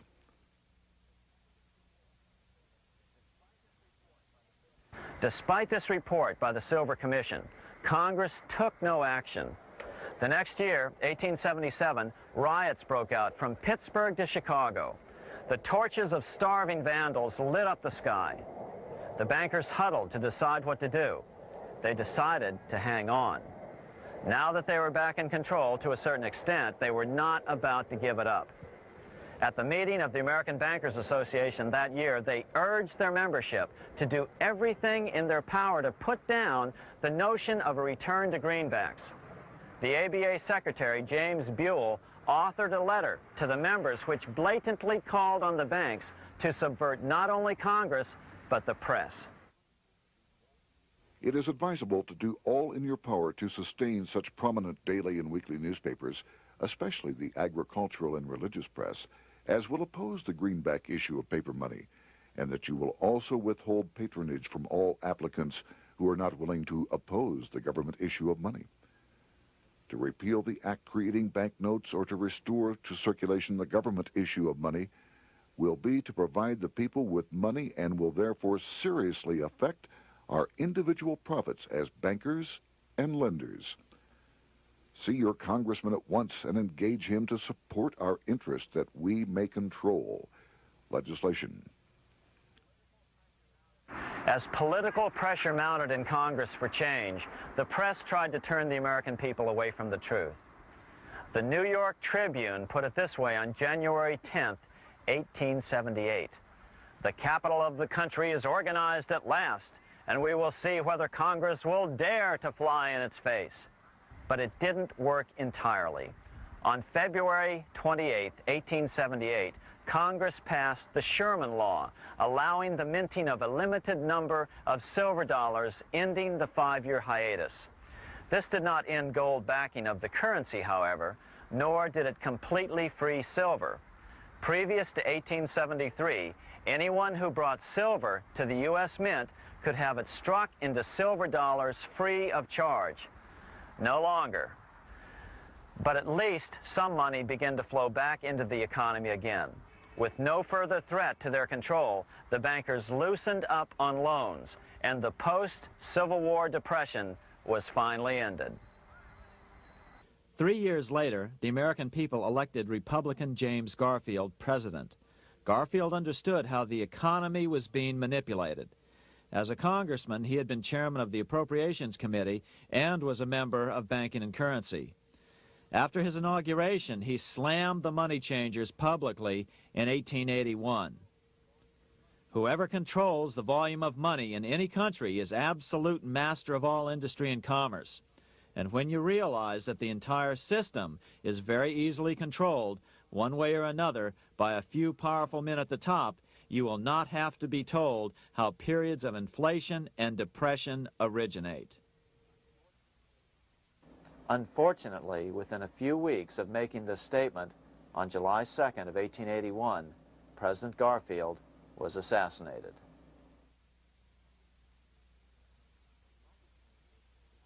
The money changers were gathering strength fast. They began a periodic fleecing of the flock, as they called it, by creating economic booms followed by further depressions so they could buy up thousands of homes and farms for pennies on the dollar. In 1891, the money changers prepared to take the American economy down again, and their methods and motives were laid out with shocking clarity in a memo sent out by the American Bankers Association, the ABA, an organization in which most bankers were members. Notice that this memo called for bankers to create a depression on a certain date 3 years in the future. According to the congressional record, here's how it read in part. On September 1st, 1894, we will not renew our loans under any consideration. On September 1st, we will demand our money. We will foreclose and become mortgagees in possession. We can take 2/3 of the farms west of the Mississippi and thousands of them east of the Mississippi as well at our price. Then the farmers will become tenants, as in England. These depressions could be controlled because America was on the gold money standard. Since gold is scarce, it's one of the easiest commodities to manipulate. People wanted silver money legalized again so they could escape the stranglehold the money changers had on gold money. People wanted silver money reinstated, reversing Mr. Said's Act of 1873, by then called the Crime of '73. By 1896, the issue of more silver money had become the central issue in the presidential campaign. William Jennings Bryan, a senator from Nebraska, ran for president as a Democrat on the free silver issue. At the Democratic National Convention in Chicago, he made an emotional speech which won him the nomination, entitled Crown of Thorns and Cross of Gold. Though Bryan was only 36 years old at the time, this speech is widely regarded as the most famous oration ever made before a political convention. In the dramatic conclusion, Bryan said, "We will answer their demand for a gold standard by saying to them, you shall not press down upon the brow of labor this crown of thorns. You shall not crucify mankind upon a cross of gold." The bankers lavishly supported the Republican candidate, William McKinley, who favored the gold standard. The resulting contest was amongst the most fiercely contested presidential races in American history. Bryan made over 600 speeches in 27 states. The McKinley campaign got manufacturers and industrialists to inform their employees that if Bryan were elected, all factories and plants would close and there would be no work. The ruse succeeded. McKinley beat Bryan by a small margin. Bryan ran for president again in 1900 and in 1908, but fell short each time. During the 1912 Democratic Convention, Bryan was a powerful figure who helped Woodrow Wilson win the nomination. When Wilson became president, he appointed Bryan as Secretary of State, but Bryan soon became disenchanted with the Wilson administration. Bryan served only 2 years in the Wilson administration before resigning in 1915 over the highly suspicious sinking of the Lusitania, the event which was used to drive America into World War I. Although William Jennings Bryan never gained the presidency, his efforts delayed the money changers for 17 years from attaining their next goal, a new, privately owned central bank for America.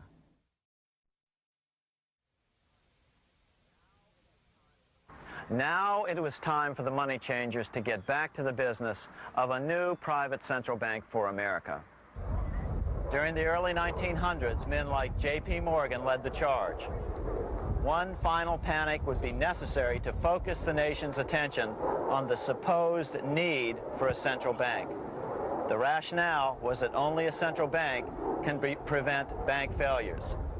Morgan was clearly the most powerful banker in America and a suspected agent for the Rothschilds.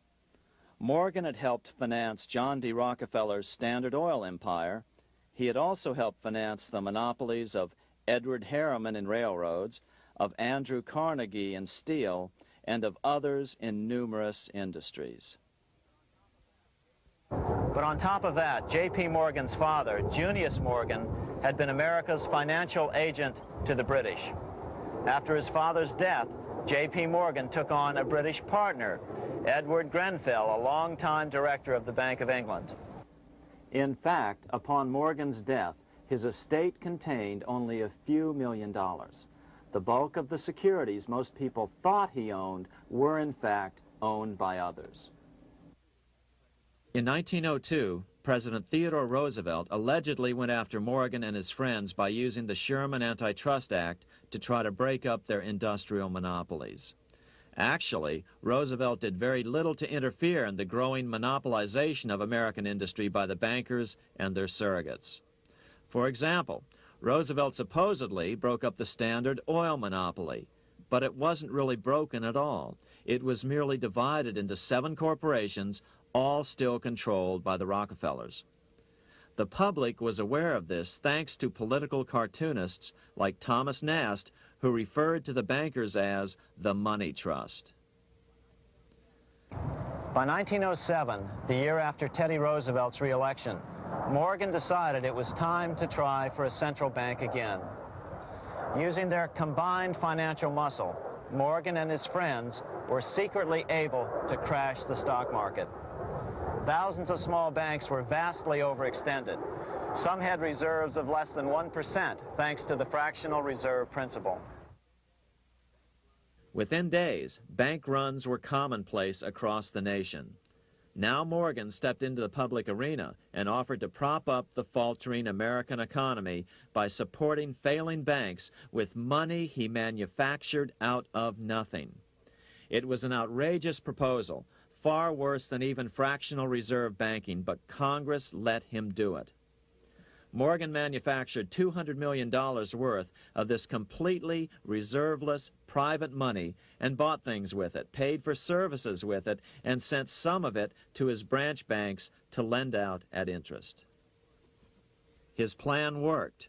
Soon, the public regained confidence in money in general and quit hoarding their currency. But as a result, banking power was further consolidated into the hands of a few large banks.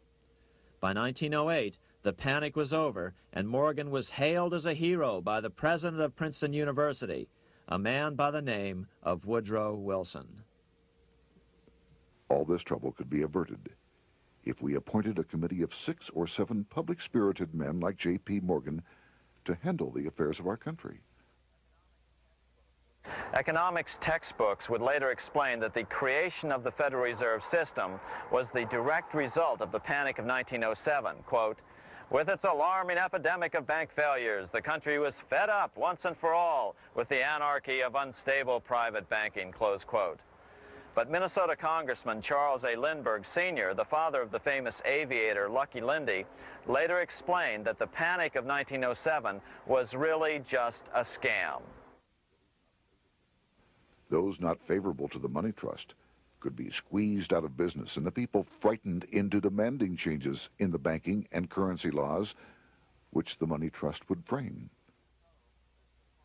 So, since the passage of the National Bank Act of 1863, the money changers had been able to create a series of booms and busts. The purpose was not only to fleece the American public of their property, but to later claim that the banking system was basically so unstable that it had to be consolidated into a central bank once again.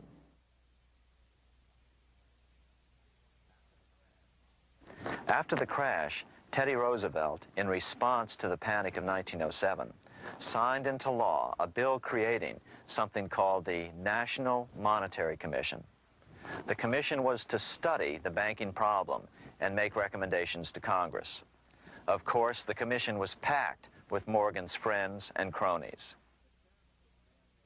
The chairman was a man named Senator Nelson Aldrich from Rhode Island. Aldrich represented the Newport, Rhode Island homes of America's richest banking families. His daughter married John D. Rockefeller, Jr., and together they had 5 sons: John, Nelson, who would become vice president in 1974, Lawrence, Winthrop, and David, the head of the Council on Foreign Relations and former chairman of Chase Manhattan Bank.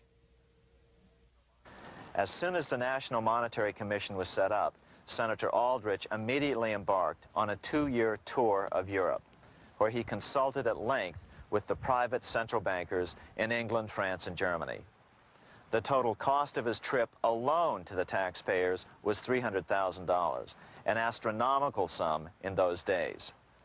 Shortly after his return, on the evening of November 22, 1910, some of the wealthiest and most powerful men in America boarded Senator Aldrich's private rail car and in the strictest secrecy journeyed to this place, Jekyll Island, off the coast of Georgia. With the group came Paul Warburg. Warburg had been given a $500,000 per year salary to lobby for the passage of a privately owned central bank in America by the investment firm Kuhn, Loeb and Company. Warburg's partner in this firm was a man named Jacob Schiff, the grandson of the man who shared the Green Shield house with the Rothschild family in Frankfurt. Schiff, as we'll find out later, was in the process of spending $20 million to finance the overthrow of the Tsar in Russia. These three European banking families, the Rothschilds, the Warburgs, and the Schiffs, were interconnected by marriage down through the years, just as their American banking counterparts, the Morgans, Rockefellers, and Aldriches were. Secrecy was so tight that all 7 primary participants were cautioned to use only first names to prevent servants from learning their identities. Years later, one participant, Frank Vanderlip, president of National City Bank of New York and a representative of the Rockefeller family, confirmed the Jekyll Island trip in a February 9, 1935 edition of the Saturday Evening Post. I was as secretive, indeed as furtive as any conspirator. Discovery, we knew, simply must not happen, or else all our time and effort would be wasted.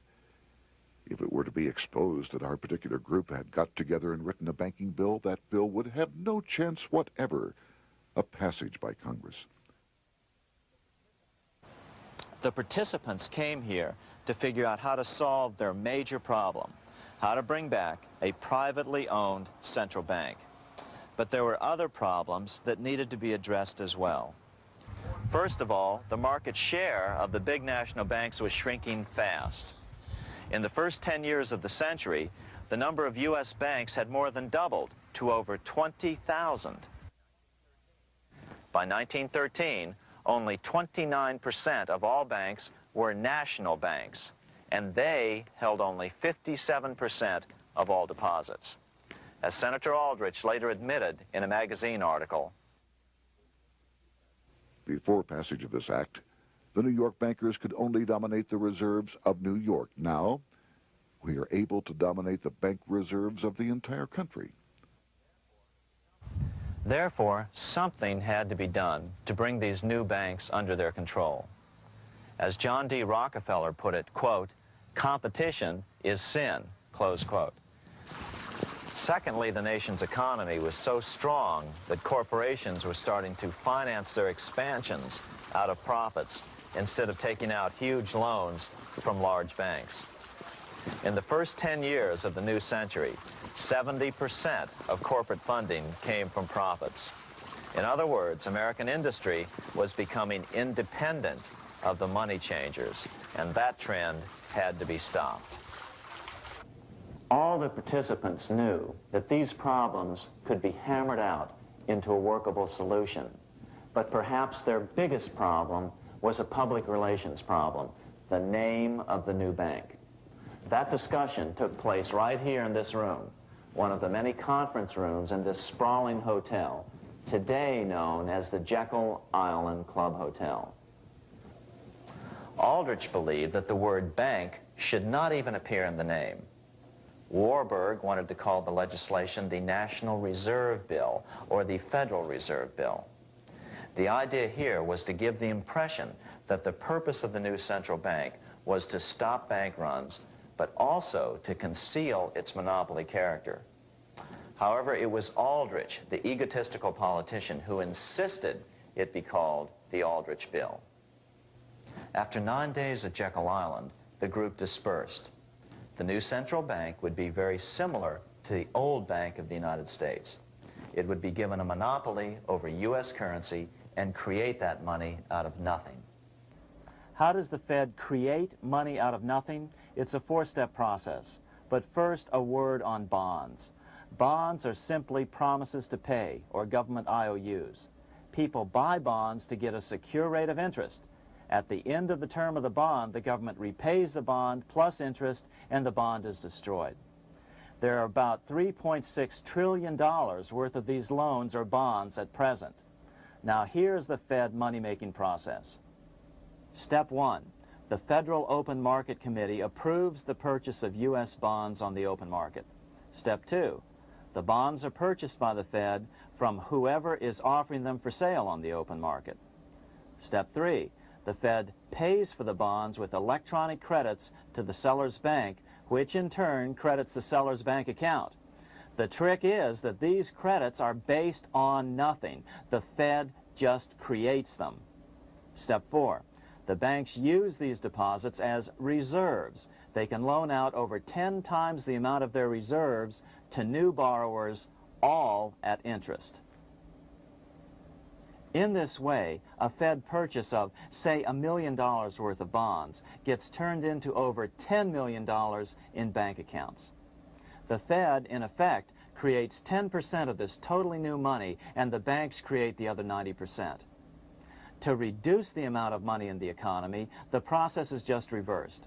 The Fed sells bonds to the public, and the money flows out of the purchaser's local bank. Loans must be reduced by 10 times the amount of the sale. So, a Fed sale of $1 million in bonds results in $10 million less money in the economy. So how does this benefit the bankers whose representatives huddled at Jekyll Island? First, it totally misdirected banking reform efforts from proper solutions. Second, it prevented a proper debt-free system of government finance, like Lincoln's greenbacks, from making a comeback. The bond-based system of government finance forced on Lincoln after he created greenbacks was now cast in stone. Third, it delegated to the bankers the right to create 90% of our money supply based on only fractional reserves, which they then loan out at interest. Fourth, it centralized overall control of our nation's money supply in the hands of a few men. Fifth, it established a central bank with a high degree of independence from effective political control. Soon after its creation, the Fed's great contraction in the early 1930s would cause the Great Depression. This independence has been enhanced since then through additional laws. In order to fool the public into thinking the government retained control, the plan called for the Fed to be run by a board of governors appointed by the President and approved by the Senate. But all the bankers had to do was to be sure their men got appointed to the board of governors. That wasn't hard. Bankers have money, and money buys influence over politicians.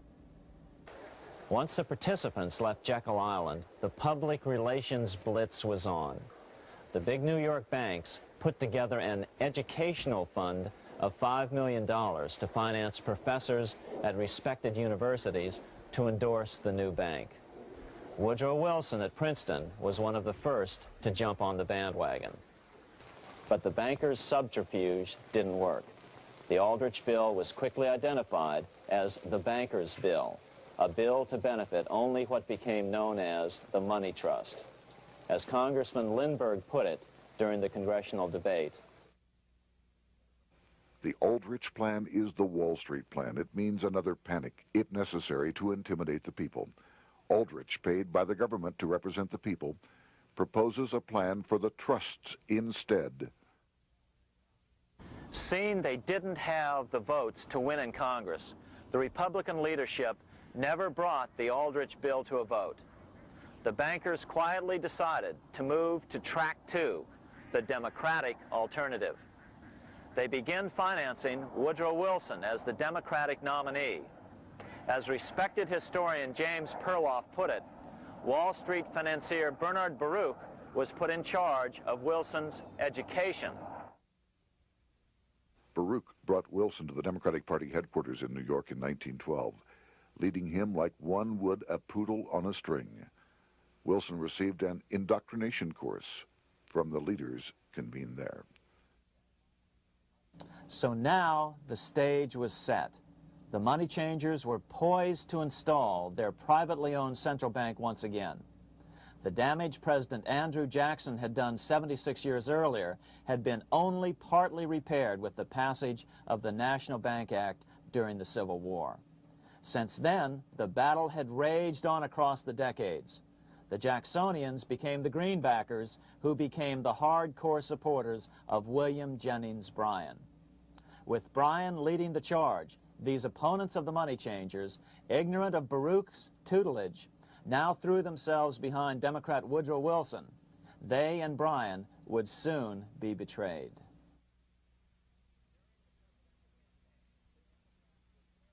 During the presidential campaign, the Democrats were careful to pretend to oppose the Aldrich bill. As Representative Lewis McFadden, himself a Democrat, as well as chairman of the House Banking and Currency Committee, explained it 20 years after the fact. The Aldrich bill was condemned in the platform.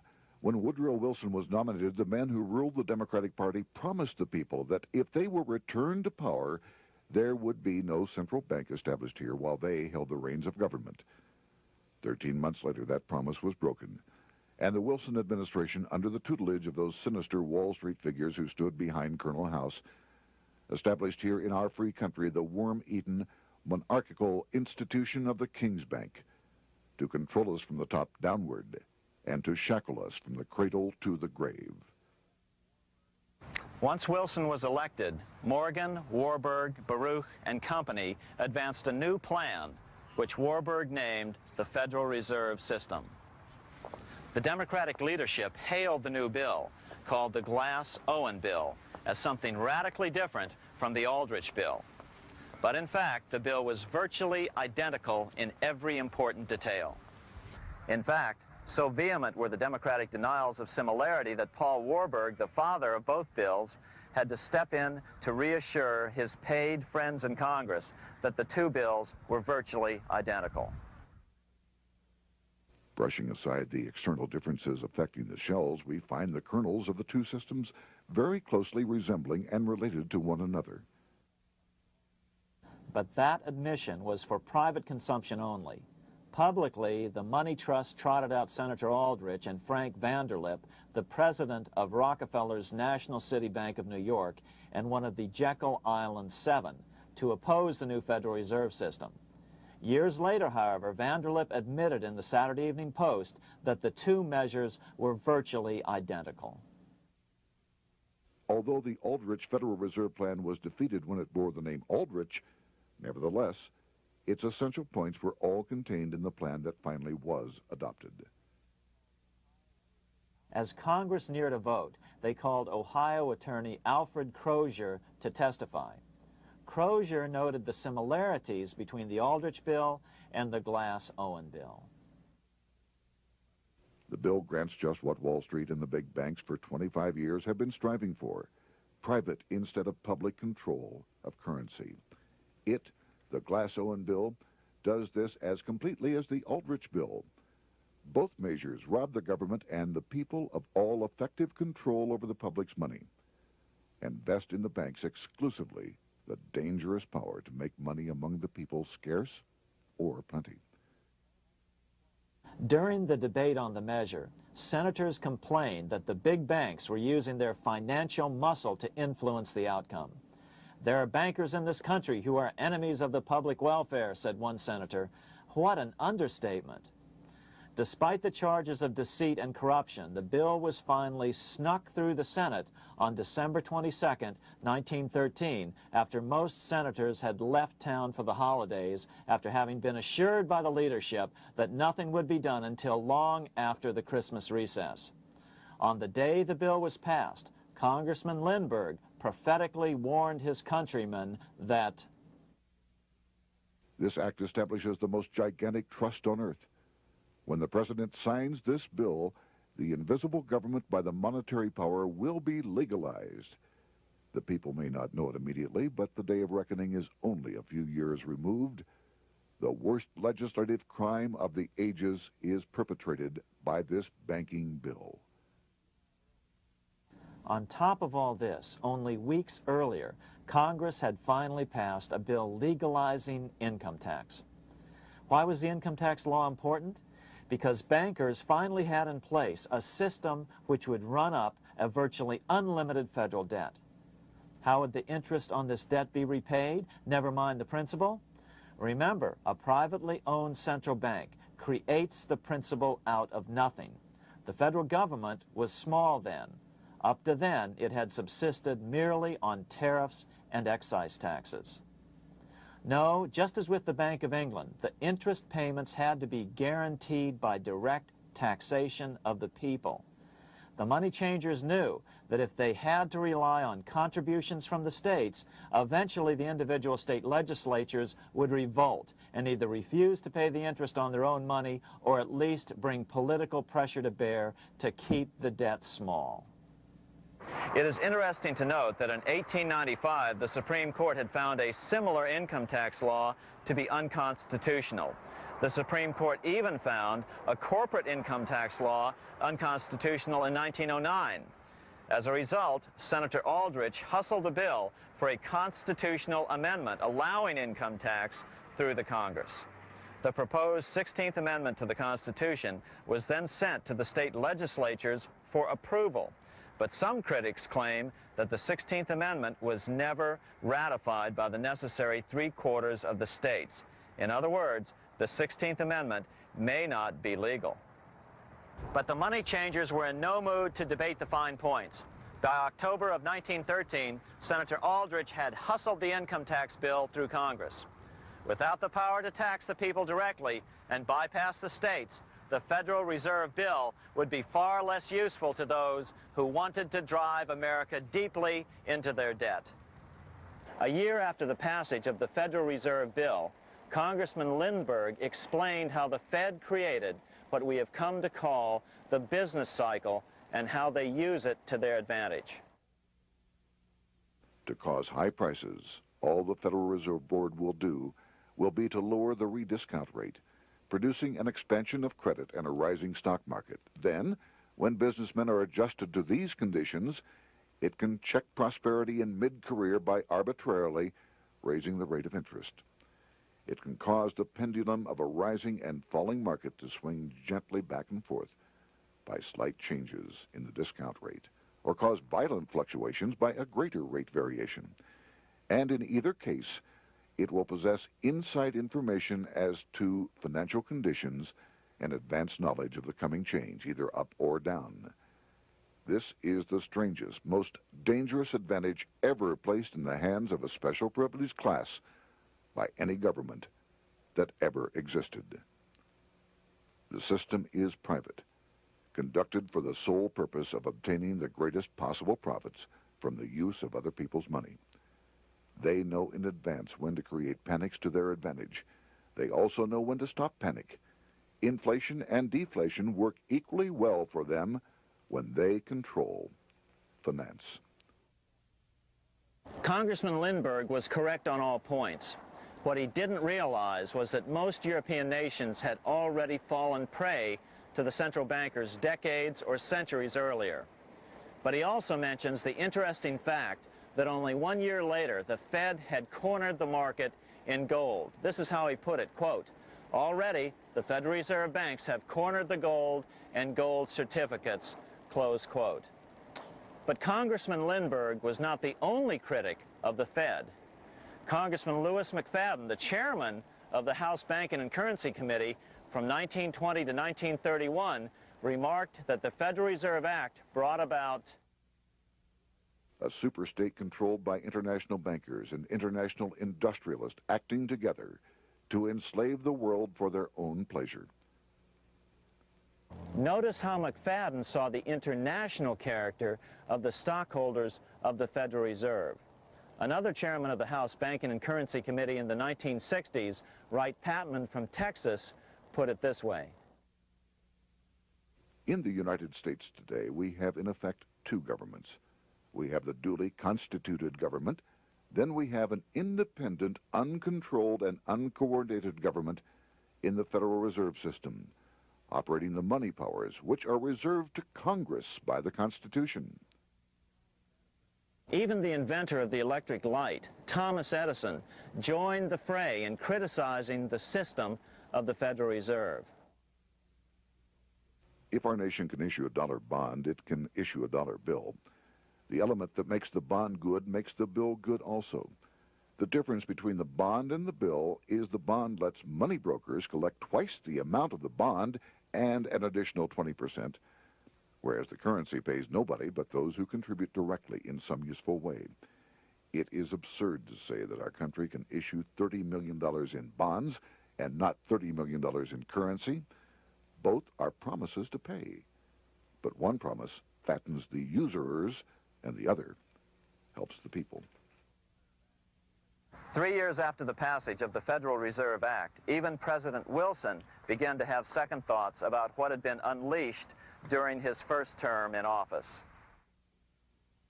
We have come to be one of the worst ruled, one of the most completely controlled governments in the civilized world, no longer a government of free opinion, no longer a government by a vote of the majority, but a government by the opinion and duress of a small group of dominant men. Some of the biggest men in the United States in the field of commerce and manufacture are afraid of something.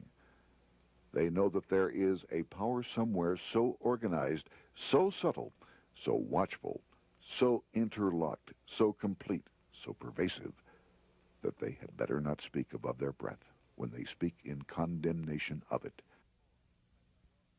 Before his death in 1924, President Wilson realized the full extent of the damage he had done to America when he confessed, "I have unwittingly ruined my government." So finally, the money changers, those who profit by manipulating the amount of money in circulation, had their privately owned central bank installed again in America. The major newspapers, which they also owned, hailed passage of the Federal Reserve Act of 1913, telling the public that now depressions could be scientifically prevented. The fact of the matter was that now depressions could be scientifically created.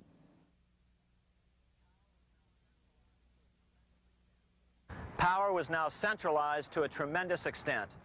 Now it was time for a war, a really big war. In fact, the First World War. Of course, to the central bankers, the political issues of war don't matter nearly as much as the profit potential, and nothing creates debts like warfare. England was the best example at that time.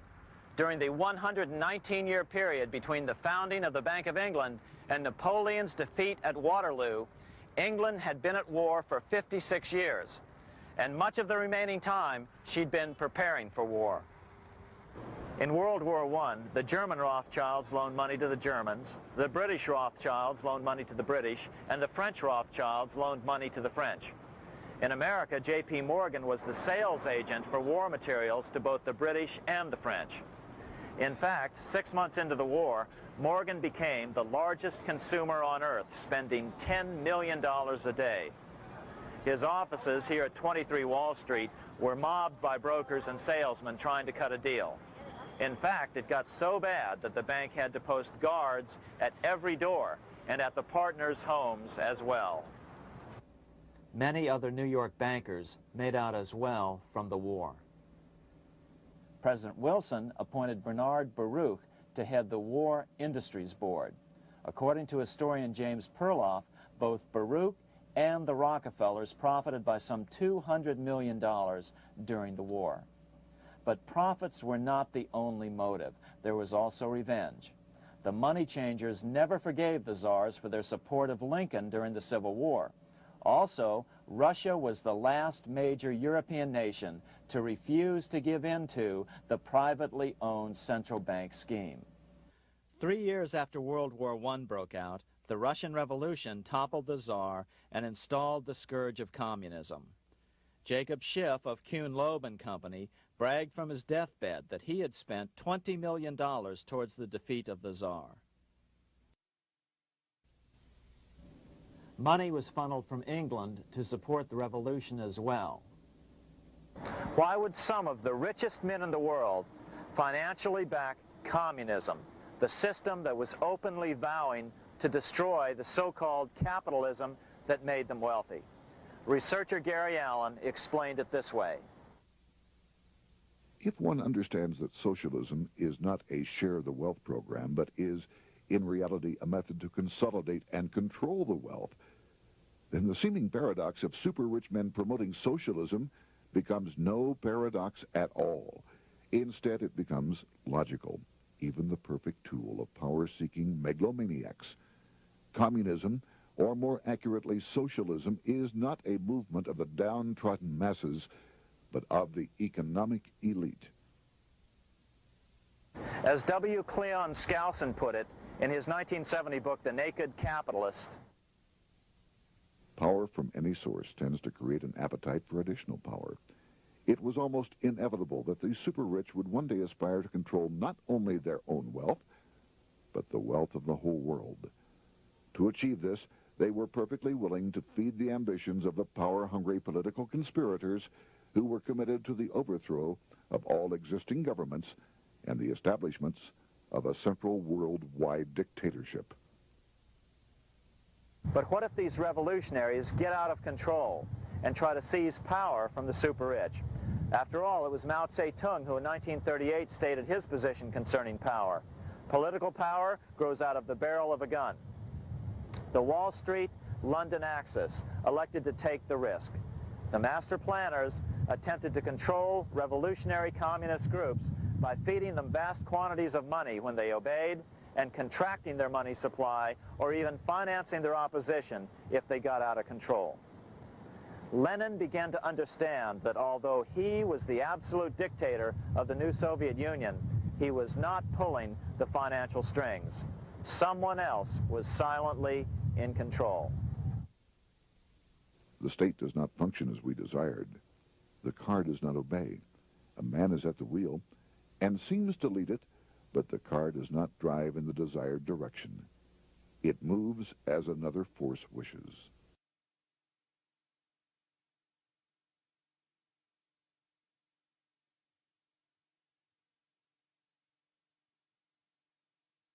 Who is behind it? Representative Louis T. McFadden, the chairman of the House Banking and Currency Committee throughout the 1920s and into the Great Depression years of the 1930s, explained it this way. The course of Russian history has indeed been greatly affected by the operations of international bankers. The Soviet government has been given United States Treasury funds by the Federal Reserve Board, acting through the Chase Bank. England has drawn money from us through the Federal Reserve banks and has relent it at high rates of interest to the Soviet government.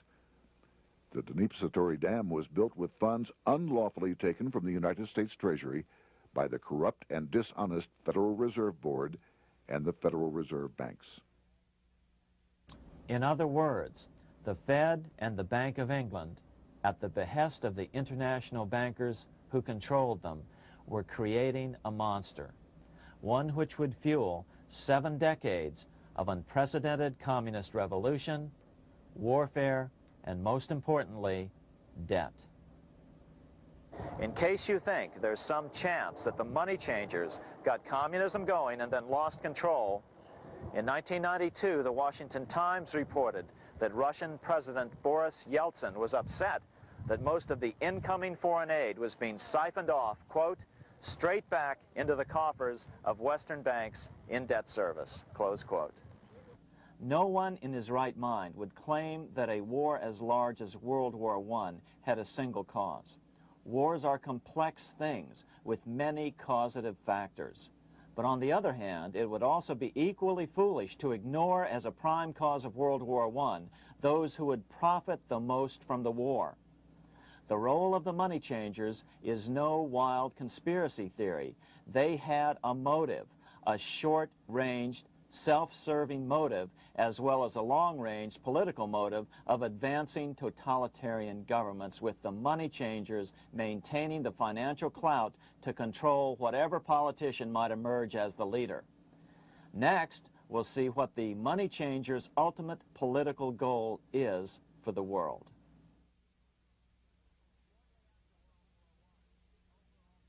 Shortly after World War I, the overall political agenda of the money changers began to be clear. Now that they controlled national economies individually, the next step was the ultimate form of consolidation, world government. The new world government proposal was given top priority at the Paris Peace Conference after World War I. It was called the League of Nations, but much to the surprise of Paul Warburg and Bernard Baruch, who attended the peace conference with President Wilson, the world was not yet ready to dissolve national boundaries. Nationalism still beats strong in the human breast. For example, Lord Curzon, the British Foreign Secretary, called the League of Nations a good joke, even though it was the stated policy of the British government to support it. To the humiliation of President Wilson, the U.S. Congress wouldn't ratify the League either, despite the fact that it had been ratified by many other nations. Without money flowing from the U.S. Treasury, the League died. After World War I, the American public had grown tired of the internationalist policies of Democrat Woodrow Wilson. In the presidential election of 1920, Republican Warren Harding won a landslide victory with over 60% of the vote. Harding was an ardent foe of both Bolshevism and the League of Nations. His election, which opened a 12-year run of Republican presidents in the White House, led to an unprecedented era of prosperity known as the Roaring Twenties. Despite the fact that the war had brought America a debt 10 times larger than its Civil War debt, still the American economy surged. Gold had poured into the country during the war, and it continued to do so afterwards. In the early 1920s, the governor of this bank, the Federal Reserve Bank of New York, a man named Benjamin Strong, met frequently with the secretive and eccentric governor of the Bank of England, Montague Norman. Norman was determined to replace the gold England had lost to the U.S. during World War I and return the Bank of England to its former position of dominance in world finance. On top of that, rich with gold, the American economy might get out of control again, just like it had done after the Civil War.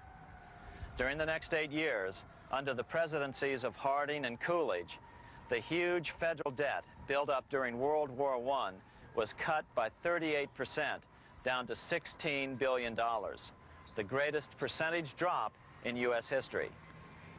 During the election of 1920, Warren Harding and Calvin Coolidge ran against James Cox, the governor of Ohio, and the little-known Franklin D. Roosevelt, who had previously risen to no higher post than President Wilson's Assistant Secretary of the Navy. After his inauguration, Harding moved quickly to formally kill the League of Nations. Then he quickly moved to reduce domestic taxes while raising tariffs to record heights. Now, this was a revenue policy of which most of the Founding Fathers would certainly have approved. His second year in office, Harding took ill on a train trip in the West and suddenly died. Although no autopsy was performed, the cause was said to be either pneumonia or food poisoning. When Coolidge took over, he continued Harding's domestic economic policy of high tariffs on imports while cutting income taxes. As a result, the economy grew at such a rate that net revenue still increased. Now that had to be stopped. So just as they'd done so frequently before, the money changers decided it was time to crash the American economy. The Federal Reserve began flooding the country with money. They increased the money supply by 62% during these years. Money was plentiful. This is why it was known as the Roaring Twenties. Before his death in 1919, former President Teddy Roosevelt warned the American people what was going on. As reported in the March 27, 1922 edition of the New York Times, Roosevelt said, "These international bankers and Rockefeller Standard Oil interests control the majority of newspapers and the columns of these papers to club into submission or drive out of public office officials who refuse to do the bidding of the powerful, corrupt cliques which compose the invisible government." Just one day before, in the New York Times, the mayor of New York, John Hylan, quoted Roosevelt and blasted those he saw as taking control of America, its political machinery, and its press. The warning of Theodore Roosevelt has much timeliness today, for the real menace of our republic is this invisible government which, like a giant octopus, sprawls its slimy length over city, state, and nation. It seizes in its long and powerful tentacles our executive officers, our legislative bodies, our schools, our courts, our newspapers, and every agency created for the public protection. To depart from mere generalizations, let me say that at the head of this octopus are the Rockefeller Standard Oil interest and a small group of powerful banking houses generally referred to as the international bankers. The little coterie of powerful international bankers virtually run the United States government for their own selfish purposes. They practically control both parties, write political platforms, make cat's paws of party leaders, use the leading men of private organizations, and resort to every device to place a nomination for high public office only such candidates as will be amenable to the dictates of corrupt big business. These international bankers and Rockefeller Standard Oil interests control the majority of newspapers and magazines in this country. Why didn't people listen to such strong warnings and demand that Congress reverse its 1913 passage of the Federal Reserve Act? Because remember, it was the 1920s. A steady increase in bank loans contributed to a rising market. In other words, just as it is today, in times of prosperity, no one wants to worry about economic issues. But there was a dark side to all this prosperity. Businesses expanded and became strung out on credit. Speculation in the booming stock market became rampant. Although everything looked rosy, it was a castle made of sand. When all was in readiness, in April of 1929, Paul Warburg, the father of the Federal Reserve, sent out a secret advisory warning his friends that a collapse and nationwide depression was certain. In August of 1929, the Fed began to tighten money. It is not a coincidence that the biographies of all the Wall Street giants of that era, John D. Rockefeller, J.P. Morgan, Bernard Baruch, etc., all marvel that they got out of the stock market just before the crash and put all their assets in cash or gold. On October 24th, 1929, the big New York bankers called in their 24-hour broker call loans. This meant that both stockbrokers and customers had to dump their stocks on the market to cover their loans, no matter what price they had to sell them for. As a result, the market tumbled, and that day was known as Black Thursday. According to John Kenneth Galbraith, writing in The Great Crash, 1929, at the height of the selling frenzy, Bernard Baruch brought Winston Churchill into the visitors' gallery of the New York Stock Exchange here to witness the panic and impress him with his power over the wild events down on the floor. Congressman Louis McFadden, chairman of the House Committee on Banking and Currency from 1920 to 1931, knew who to blame. He accused the Fed and the international bankers of orchestrating the crash. It was not accidental. It was a carefully contrived occurrence. The international bankers sought to bring about a condition of despair here so that they might emerge as rulers of us all. But McFadden went even farther. He openly accused them of causing the crash in order to steal America's gold. In February 1931, in the midst of the Depression, he put it this way. I think it can hardly be disputed that the statesmen and financiers of Europe are ready to take almost any means to reacquire rapidly the gold stock which Europe lost to America as the result of World War I.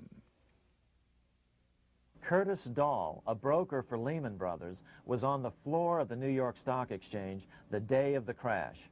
In his 1970 book, FDR, My Exploited Father-in-Law, he explained that the crash was triggered by the planned sudden shortage of call money in the New York money market. Actually, it was the calculated shearing of the public by the world money powers triggered by the planned sudden shortage of call money in the New York money market. Within a few weeks, $3 billion of wealth simply seemed to vanish. Within a year, $40 billion had been lost. But did it really disappear? Or was it simply consolidated in fewer hands? And what did the Federal Reserve do?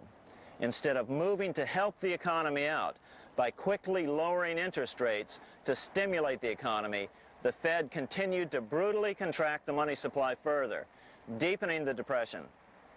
Between 1929 and 1933, the Fed reduced the money supply by an additional 33%. Although most Americans have never heard that the Fed was the cause of the Depression, this is well known among top economists. Milton Friedman, the Nobel Prize-winning economist, now of Stanford University, said the same thing in a National Public Radio interview in January of 1996. The Federal Reserve definitely caused the Great Depression by contracting the amount of currency in circulation by 1/3 from 1929 to 1933. But the money lost by most Americans during the Depression didn't just vanish. It was just redistributed into the hands of those who had gotten out just before the crash and had purchased gold, which is always a safe place to put your money just before a depression. But America's money also went overseas. Incredibly, as President Hoover was heroically trying to rescue banks and prop up businesses, with millions of Americans starving as the Great Depression deepened, millions of dollars were being spent rebuilding Germany from damage sustained during World War I. 8 years before Hitler would invade Poland, Representative Louis McFadden, chairman of the House Banking and Currency Committee, warned Congress that Americans were paying for Hitler's rise to power. After World War I, Germany fell into the hands of the German international bankers. Those bankers bought her, and they now own her lock, stock, and barrel.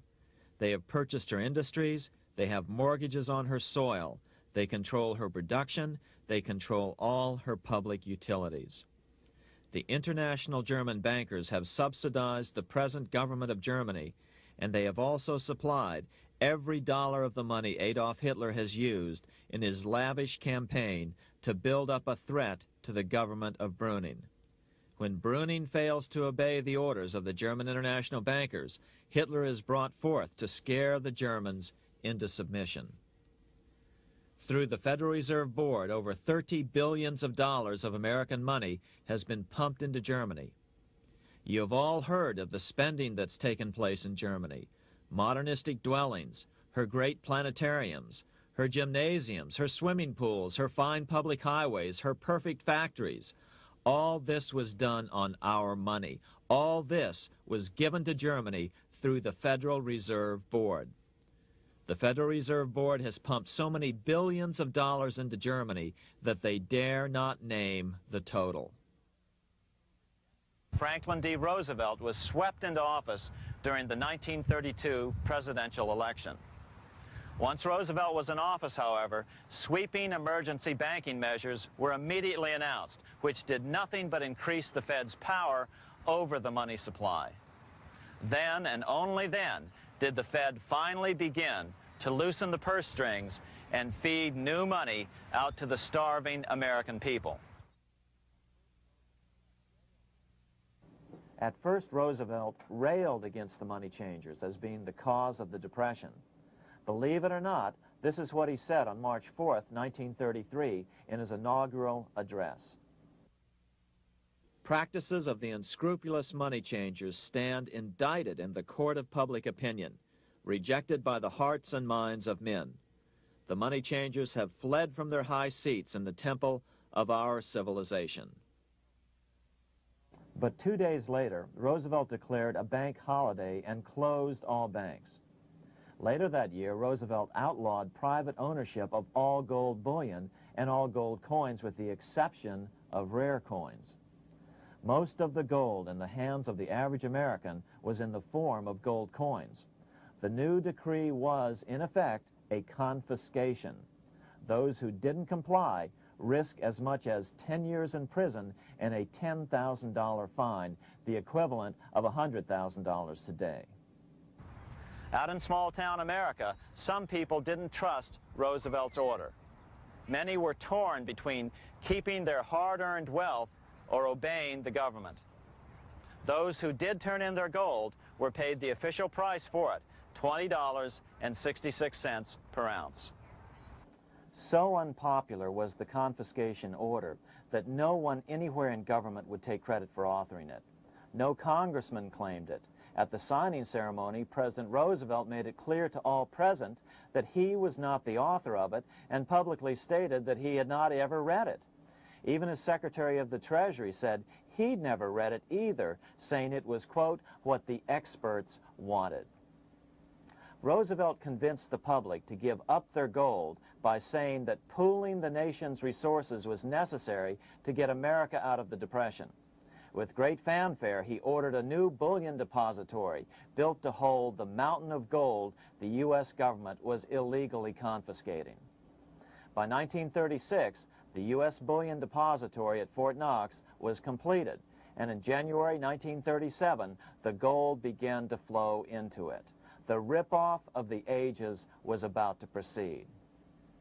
In 1935, once the gold had all been turned in, the official price of gold was suddenly raised to $35 per ounce. But the catch was, only foreigners could sell their gold at the new higher price. The money changers who had heeded Warburg's note and gotten out of the stock market just before the crash and bought gold at $20.66 per ounce, then shipped it to London, could now bring it back and sell it back to the government, nearly doubling their money while the average American starved. The Fort Knox Bullion Depository sits here in the middle of the Fort Knox Military Reservation, 30 miles southwest of Louisville, Kentucky. This was as close as we were permitted to get to the depository despite years of letters from members of Congress to allow our film crew inside. The 4-acre grounds immediately surrounding the building are guarded by an electrified steel fence, an open moat, and 4 machine-gun-armed guard pillboxes at the structure's corners. When the gold began arriving on January 13, 1937, there was unprecedented security. Thousands of official guests watched the arrival of a 9-car train from Philadelphia, guarded by armed soldiers, postal inspectors, Secret Servicemen, and guards from the U.S. Mint. It was all great theater.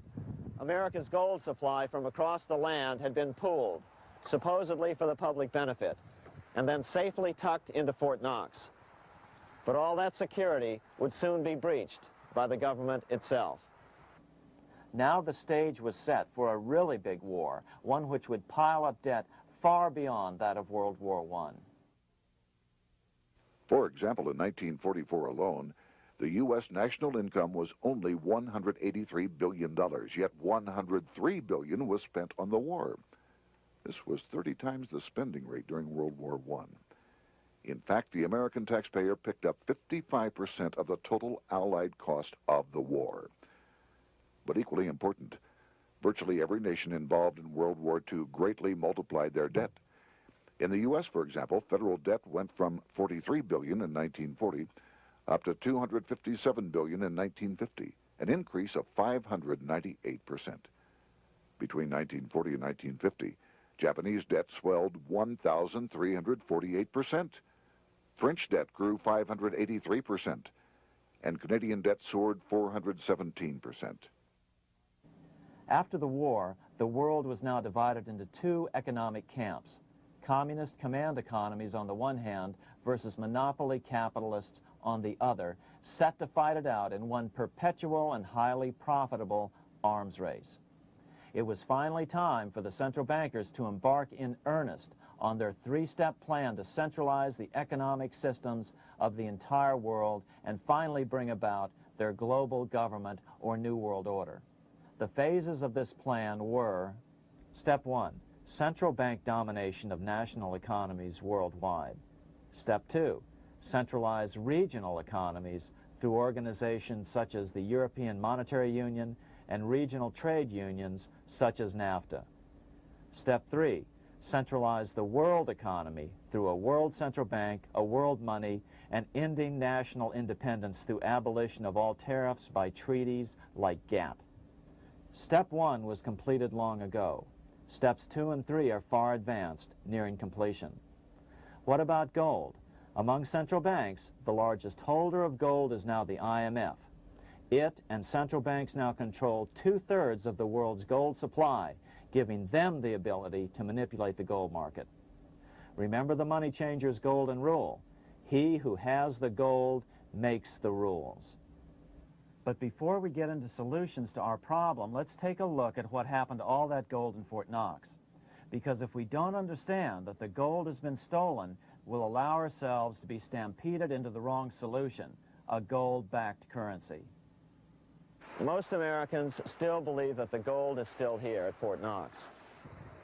At the end of World War II, Fort Knox contained over 700 million ounces of gold, an incredible 70% of all the gold in the world. How much remains? No one knows. Despite the fact that federal law requires an annual physical audit of Fort Knox gold, the Treasury has consistently refused to conduct one. The truth is that a reliable audit of whatever remains here has not been conducted since President Eisenhower ordered one in 1953. Where did America's gold in Fort Knox go? Over the years, it was sold off to European money changers at the $35 per ounce price. Remember, this was during a time when it was illegal for Americans to buy any of their own gold from Fort Knox. In fact, there was a very infamous case where the Firestone family set up a string of dummy corporations to purchase Fort Knox gold and keep it in Switzerland, never hitting U.S. shores. They were eventually caught, however, and successfully prosecuted.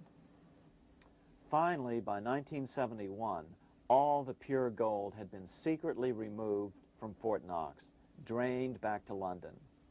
Once the gold was gone from Fort Knox, President Nixon closed the gold window by repealing Roosevelt's Gold Reserve Act of 1934, finally making it legal once again for Americans to buy gold.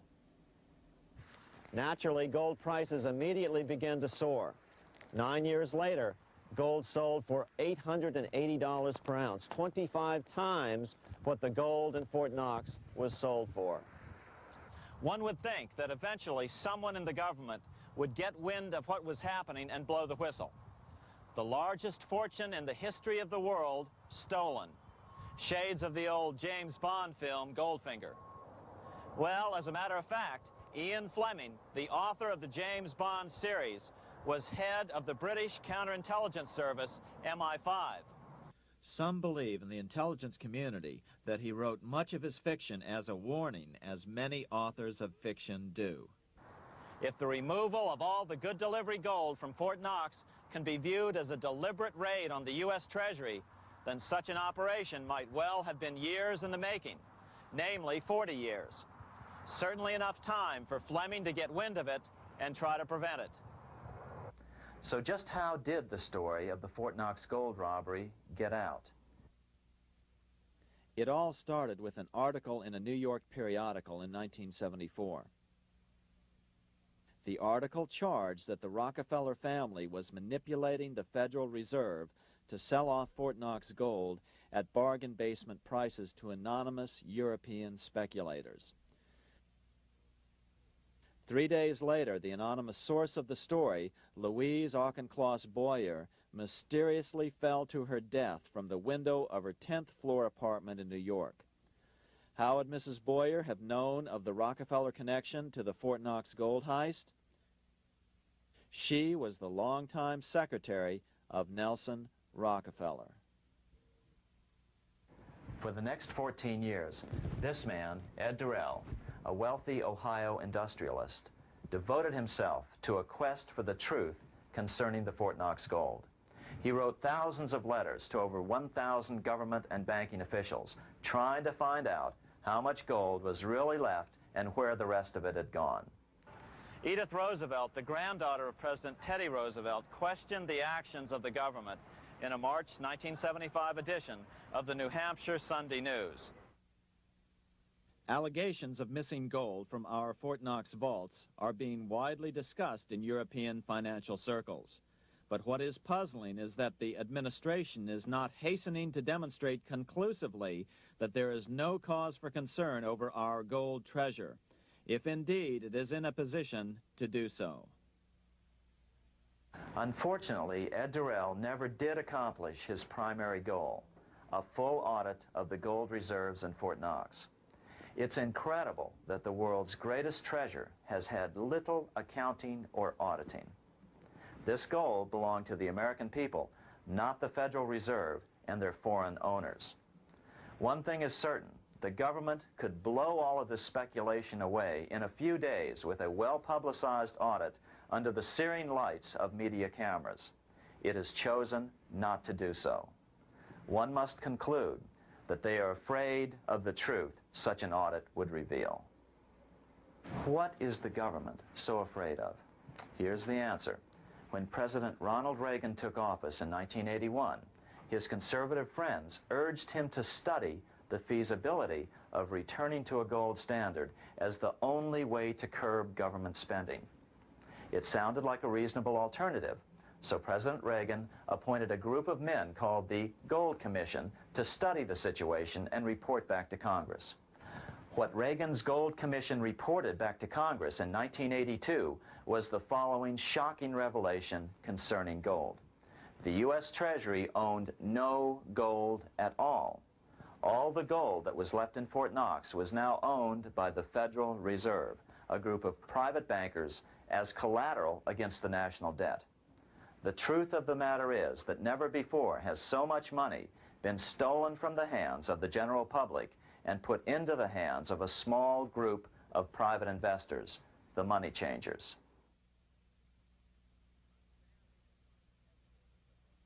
I'm standing in front of the headquarters of the International Monetary Fund located in Washington, D.C.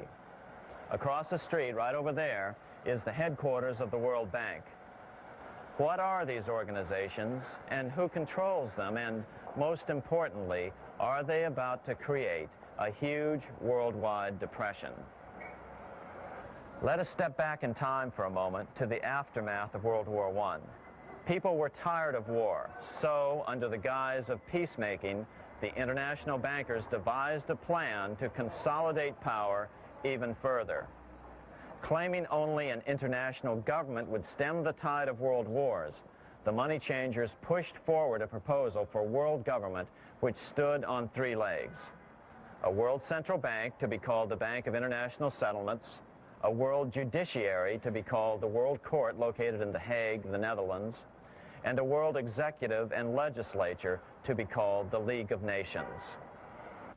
As President Clinton's mentor, Georgetown historian Carroll Quigley wrote in his 1966 book, Tragedy and Hope, the powers of financial capitalism had a far-reaching plan, nothing less than to create a world system of financial control in private hands, able to dominate the political system of each country and the economy of the world as a whole. This system was to be controlled in a feudalistic fashion by the central banks of the world, acting in concert by secret agreements arrived at in frequent meetings and conferences. The apex of the system was to be the Bank for International Settlements in Bâle, Switzerland, a private bank owned and controlled by the world central banks, which were themselves private corporations. Each central bank sought to dominate its government by its ability to control treasury loans, to manipulate foreign exchanges, to influence the level of economic activity in the country, and to influence cooperative politicians by subsequent economic rewards in the business world. Despite intense pressure from the international bankers and the press, a handful of U.S. senators, led by Senator Henry Cabot Lodge, kept the U.S. out of these schemes. Without U.S. participation, the League was doomed. Incredibly, even though the U.S. rejected the World Central Bank, the BIS, the New York Federal Reserve ignored its government and arrogantly sent representatives to Switzerland to participate in the central bankers' meeting right up until 1994, when the U.S. was finally officially dragged into it. Their world government schemes thwarted, the bankers resorted to the old formula: another war to wear down the resistance to world government while reaping handsome profits. To this end, Wall Street helped resurrect Germany through the Thyssen banks, which were affiliated with the Harriman interest in New York, just as the Chase Bank had assisted in the financing of the Bolshevik Revolution in Russia during World War I. Chase Bank was controlled by the Rockefeller family. Subsequently, it was merged with Warburg's Manhattan Bank to form the Chase Manhattan Bank. Now this has merged with Chemical Bank of New York, making it the largest Wall Street bank. Their strategy worked. Even before World War II was over, world government was back on track. In 1944, at Bretton Woods, New Hampshire, the International Monetary Fund and the World Bank were approved with full U.S. participation. The Second League of Nations, renamed the United Nations, was approved in 1945. Soon, a new international court system was functioning as well. All effective opposition to these international bodies before the war had evaporated in the heat of war, just as planned. These new organizations simply repeated on a world scale what the National Banking Act of 1864 and the Federal Reserve Act of 1913 had established in the U.S. They created a banking cartel composed of the world's central banks, which gradually assumed the power to dictate credit policies to the banks of all the nations. For example, just as the Federal Reserve Act authorized the creation of a new national fiat currency called Federal Reserve Notes, the IMF has been given the authority to issue a world fiat money called Special Drawing Rights, or SDRs. To date, the IMF has created in excess of $30 billion worth of SDRs. Member nations are being pressured to make their currencies fully exchangeable for SDRs. In 1968, Congress approved laws authorizing the Fed to accept SDRs as reserves in the U.S. and to issue Federal Reserve notes in exchange for SDRs. What does that mean? It means that in the U.S., SDRs are already a part of our lawful money. And what about gold? SDRs are already partially backed by gold. And with 2/3 of world gold now in the hands of central banks, the money changers can go about structuring the world's economic future in whichever way they deem most profitable. Keep in mind, just as the Fed is controlled by its Board of Governors, the IMF is controlled by its Board of Governors, which are either the heads of the different central banks or the heads of the various national treasury departments dominated by their central banks. Voting power in the IMF gives the U.S. and the U.K., that is to say the Fed and the Bank of England, effective control. Just as the Fed controls the amount of money in the U.S., the BIS, IMF, and World Bank control the money supply for the world. So we see the repetition of the old goldsmith's fraud replicated on the national scale with central banks like the Fed and on the international scale by the three arms of the world central bank. Is this organization of the BIS, the IMF, and the World Bank, which we refer to collectively as the World Central Bank, presently expanding and contracting world credit? Yes. Regulations put into effect in 1988 by the BIS required the world's bankers to raise their capital and reserves to 8% of liabilities by 1992. Increased capital requirements put an upper limit to the fractional reserve lending, similar to the way cash reserve requirements do. What has this seemingly insignificant regulation made in a Swiss city 8 years ago meant to the world? It means our banks cannot loan more and more money to buy more and more time before the next depression, as a maximum loan ratio is now set. It means those nations with the lowest bank reserves in their systems have already felt the terrible effects of this credit contraction as their banks scrambled to raise money to increase their reserves to 8%. To raise the money, they had to sell stocks, which depressed their stock markets and began the depression first in their countries. Japan, which in 1988 had among the lowest capital and reserve requirements and thus was the most affected by the regulation, has experienced a financial crash which began almost immediately in 1989, which has wiped out a staggering 50% of the value of its stock market since 1990 and 60% of the value of its commercial real estate. The Bank of Japan has lowered its interest rates to 1/2 of 1%, practically giving away money to resurrect the economy, but still the depression worsens. Due to the $20 billion U.S. bailout of Mexico, the financial collapse in that nation is already known here. Yet despite the bailout, the economy continues to be a disaster. One huge debt after another is rolled over as new loans are being made simply to enable Mexico to pay the interest on the old loans. In the south of Mexico, the poor have been in open revolt as every spare peso is being siphoned out of the country to make interest payments. It is important to note that a radical transfer of power is taking place as nations become subservient to a supranational world central bank controlled by a handful of the world's richest bankers. As the IMF creates more and more SDRs by the stroke of a pen on IMF ledgers, more and more nations borrow them to pay interest on their mounting debts and gradually fall under the control of the faceless bureaucrats of the World Central Bank. As the worldwide depression worsens and spreads, this will give the World Central Bank the power of economic life and death over these nations. It will decide which nations will be permitted to receive further loans and which nations will starve. Despite all the rhetoric about development and the alleviation of poverty, the result is a steady transfer of wealth from the debtor nations to the money changers' central banks which control the IMF and the World Bank. For example, in 1992, the third world debtor nations, which borrowed from the World Bank, paid $198 million more to the central banks of the developed nations for World Bank-funded purposes than they received from the World Bank. All this increases their permanent debt in exchange for temporary relief of poverty caused by prior borrowings. Already, these repayments exceed the amount of the new loans.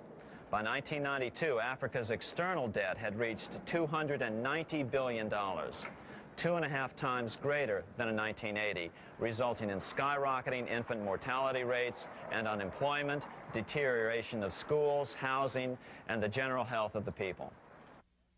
The entire world faces the immeasurable suffering already destroying the third world and now Japan, all for the benefit of the money changers. As one prominent Brazilian politician put it, "The Third World War has already started. It is a silent war, not for that reason any less sinister. The war is tearing down Brazil, Latin America, and practically all the Third World. Instead of soldiers dying, there are children. It is a war over the Third World debt, one which has as its main weapon interest, a weapon more deadly than the atom bomb, more shattering than a laser beam."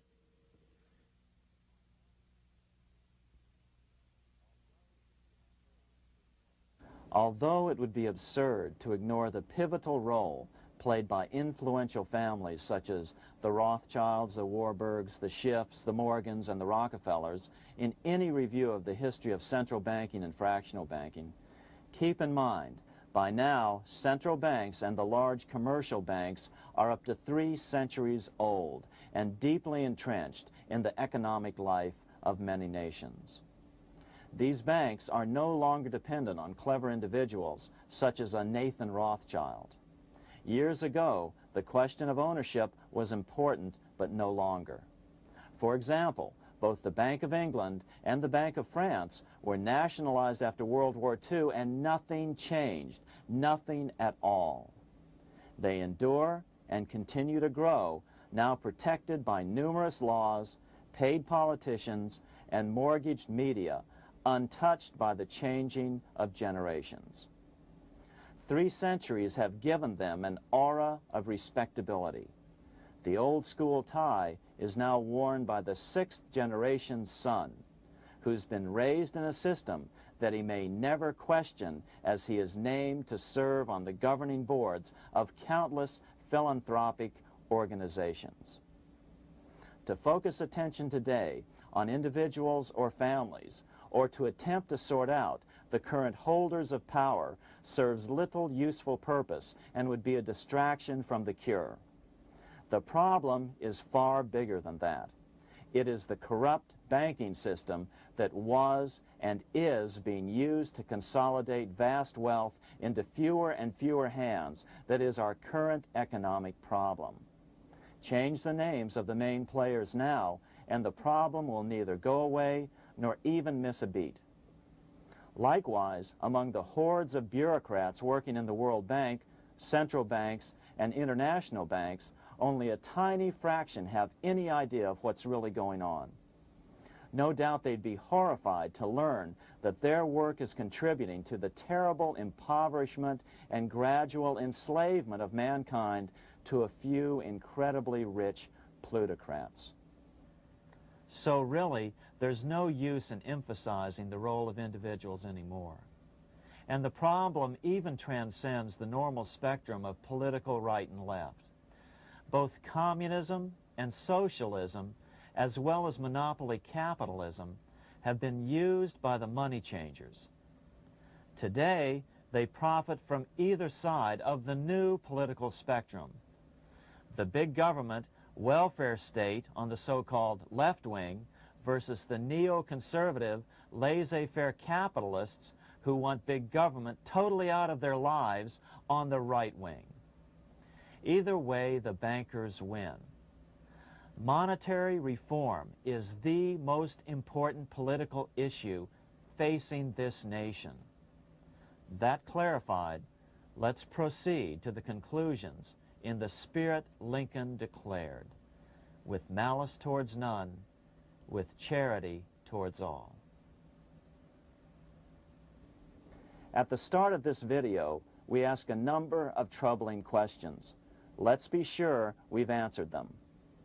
What's going on in America today? Why are we over our heads in debt? Why can't the politicians bring debt under control? Why are we over our heads in debt? Because we're laboring under a debt money system that is designed and controlled by private bankers. Now, some will argue that the Federal Reserve System is a quasi-governmental agency. But the President appoints only 2 of the 7 members of the Federal Reserve Board of Governors every 4 years. And he appoints them to 14-year terms, far longer than his own. The Senate does confirm those appointments, but the whole truth is that the President wouldn't dare appoint anyone to that board of whom Wall Street does not approve. Of course, this does not preclude the possibility that some honorable men may be appointed to the Board of Governors.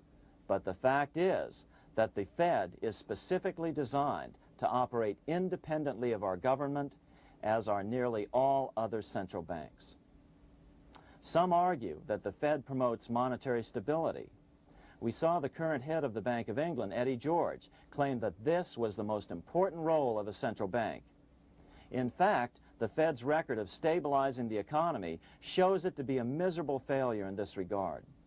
Within the first 25 years of its existence, the Fed caused 3 major economic downturns, including the Great Depression, and for the last 30 years has shepherded the American economy into a period of unprecedented inflation. Again, this is not some wild conspiracy theory. It's a well-known fact among top economists. As Nobel Prize-winning economist Milton Friedman put it, the stock of money, prices, and output was decidedly more unstable after the establishment of the Federal Reserve System than before.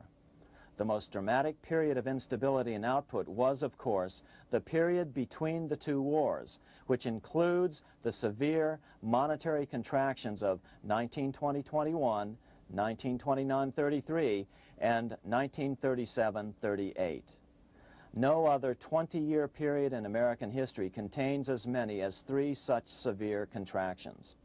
This evidence persuades me that at least a third of the price rise during and just after World War I is attributable to the establishment of the Federal Reserve System, and that the severity of each of the major contractions, 1920-21, 1929-33, and 1937-38, is directly attributable to acts of commission and omission by the reserve authorities.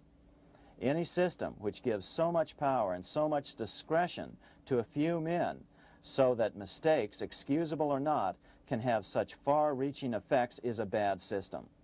It is a bad system to believers in freedom just because it gives a few men such power without any effective check by the body politic. This is the key political argument against an independent central bank. To paraphrase Clemenceau, money is much too serious a matter to be left to the central bankers. We must learn from our history before it is too late. Why can't politicians control the federal debt? Because all our money is created out of debt. Again, it's a debt money system. Our money is created initially by the purchase of U.S. bonds. The public buys bonds like savings bonds, the banks buy bonds, foreigners buy bonds, and when the Fed wants to create more money in the system, it buys bonds, but pays for them with a simple bookkeeping entry which it creates out of nothing. Then this new money created by the Fed is multiplied by a factor of 10 by the banks thanks to the fractional reserve principle. So although the banks don't create currency, they do create checkbook money or deposits by making new loans. They even invest some of this created money. In fact, over $1 trillion of this privately created money has been used to purchase U.S. bonds on the open market, which provides the banks with roughly $50 billion in interest, risk-free, each year, less the interest they pay to some depositors. In this way, through fractional reserve lending, banks create over 90% of the money and therefore cause over 90% of our inflation. What can we do about all this? Fortunately, there's a way to fix the problem fairly easily, speedily, and without any serious financial problems.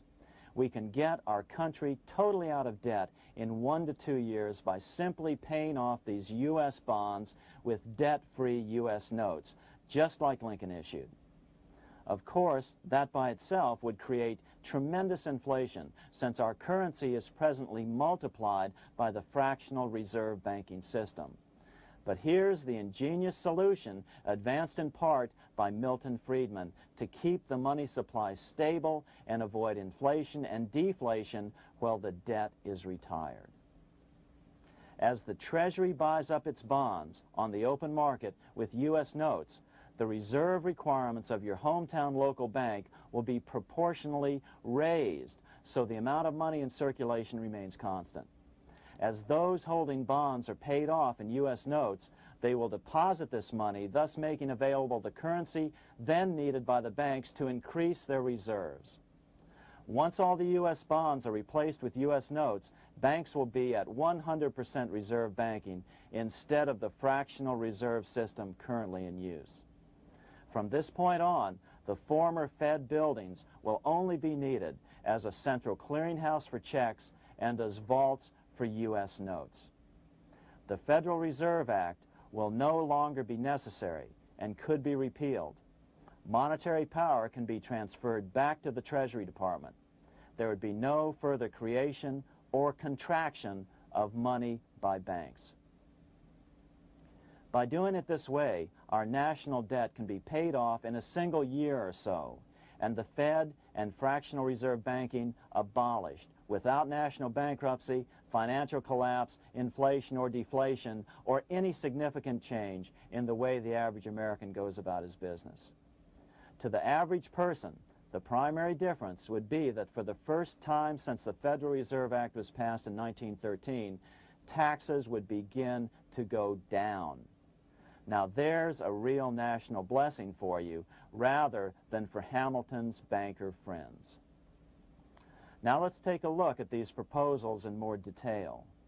Here are the main provisions of a Monetary Reform Act which needs to be passed by Congress. We've drafted a proposed Monetary Reform Act which follows at the end of this tape. Of course, variations with the same results would be equally welcome. 1. Pay off the debt with debt-free U.S. notes. As Thomas Edison put it, if the U.S. can issue a dollar bond, it can issue a dollar bill. They both rest purely on the faith and credit of the United States government. This amounts to a simple substitution of one type of government obligation for another, One bears interest, the other doesn't. Federal Reserve notes could be used for this as well, but could not be printed after the Fed's abolished as we propose, so we suggest using U.S. notes instead. 2. Abolish fractional reserve banking.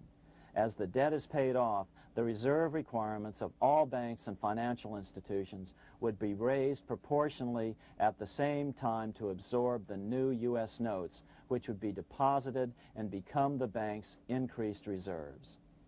Towards the end of the first year of the transition period, the remaining liabilities of financial institutions would be assumed or acquired by the U.S. government in a one-time operation. In other words, they too would eventually be paid off with debt-free U.S. notes in order to keep the total money supply stable. At the end of the first year or so, all of the national debt would be paid, and we could start enjoying the benefits of full reserve banking. The Fed would be obsolete, an anachronism. 3. Repeal the Federal Reserve Act of 1913 and the National Banking Act of 1864. These acts delegate the money power to a private banking monopoly. They must be repealed and the money power handed back to the Department of Treasury where they were initially under President Abraham Lincoln. No banker or person in any way affiliated with financial institutions should be allowed to regulate banking. After the first two reforms, these acts would serve no useful purpose anyway, since they relate to a fractional reserve banking system. 4. Withdraw the U.S. from the IMF, the BIS, and the World Bank. These institutions, like the Federal Reserve, are designed to further centralize the power of the international bankers over the world's economy, and the U.S. must withdraw from them. Their harmless functions, such as currency exchange, can be accomplished either nationally or in new organizations limited to those functions. Such a monetary reform act would guarantee that the amount of money in circulation would stay very stable, causing neither inflation nor deflation. Remember, for the last 3 decades, the Fed has doubled the American money supply every 10 years. That fact and fractional reserve banking are the real causes of inflation and the reduction in our buying power, a hidden tax. These and other taxes are the real reasons both parents now have to work just to get by. The money supply should increase slowly to keep prices stable, roughly in proportion to population growth, about 3% per year, not at the whim of a group of bankers meeting in secret. In fact, all future decisions on how much money will be in the American economy must be made based on statistics of population growth and the price level index. The new monetary regulators and the Treasury Department, perhaps called the Monetary Committee, would have absolutely no discretion in this matter except in time of declared war. This would ensure a steady, stable money growth of roughly 3% per year, resulting in stable prices and no sharp changes in the money supply. To make certain the process is completely open and honest, all deliberations would be public, not secret, as meetings of the Fed's Board of Governors are today. How do we know this will work? Because these steps remove the 2 major causes of economic instability, the Fed and fractional reserve banking, and the newest one as well, the BIS, Bank of International Settlements. But most importantly, the danger of a severe depression would be eliminated. Let's listen to Milton Friedman on the single cause of severe economic depressions.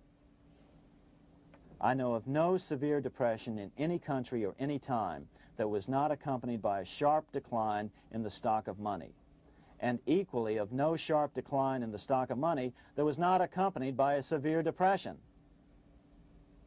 Issuing our own currency is not a radical solution. It's been advocated by Presidents Jefferson, Madison, Jackson, Van Buren, and Lincoln. But it's been used at different times throughout Europe as well. Perhaps the best example is one of the small islands off the coast of France in the English Channel. Called Guernsey, it's been using debt-free money issues to pay for large building projects for nearly 200 years. Here we are on Guernsey, and this is the Guernsey Flower and Vegetable Market. Guernsey is one of the most successful examples of just how well a debt-free money system can work. In 1815, a committee was appointed to investigate how best to finance this new market. The impoverished island could not afford more new taxes, so the state's fathers decided to try a revolutionary idea: issue their own paper money. They were just colorful paper notes, backed by nothing, but the people of this tiny island agreed to accept them and trade with them. To be sure they circulated widely, they were declared to be good for the payment of taxes. Of course, this idea was nothing new. It was exactly what America had done before the American Revolution, and there are many other examples throughout the world. But it was new to Guernsey, and it worked miracles. This market is still in use, and remember, it was built for no debt to the people of this island state. But what if we follow Guernsey's example? How would the bankers react to these reforms?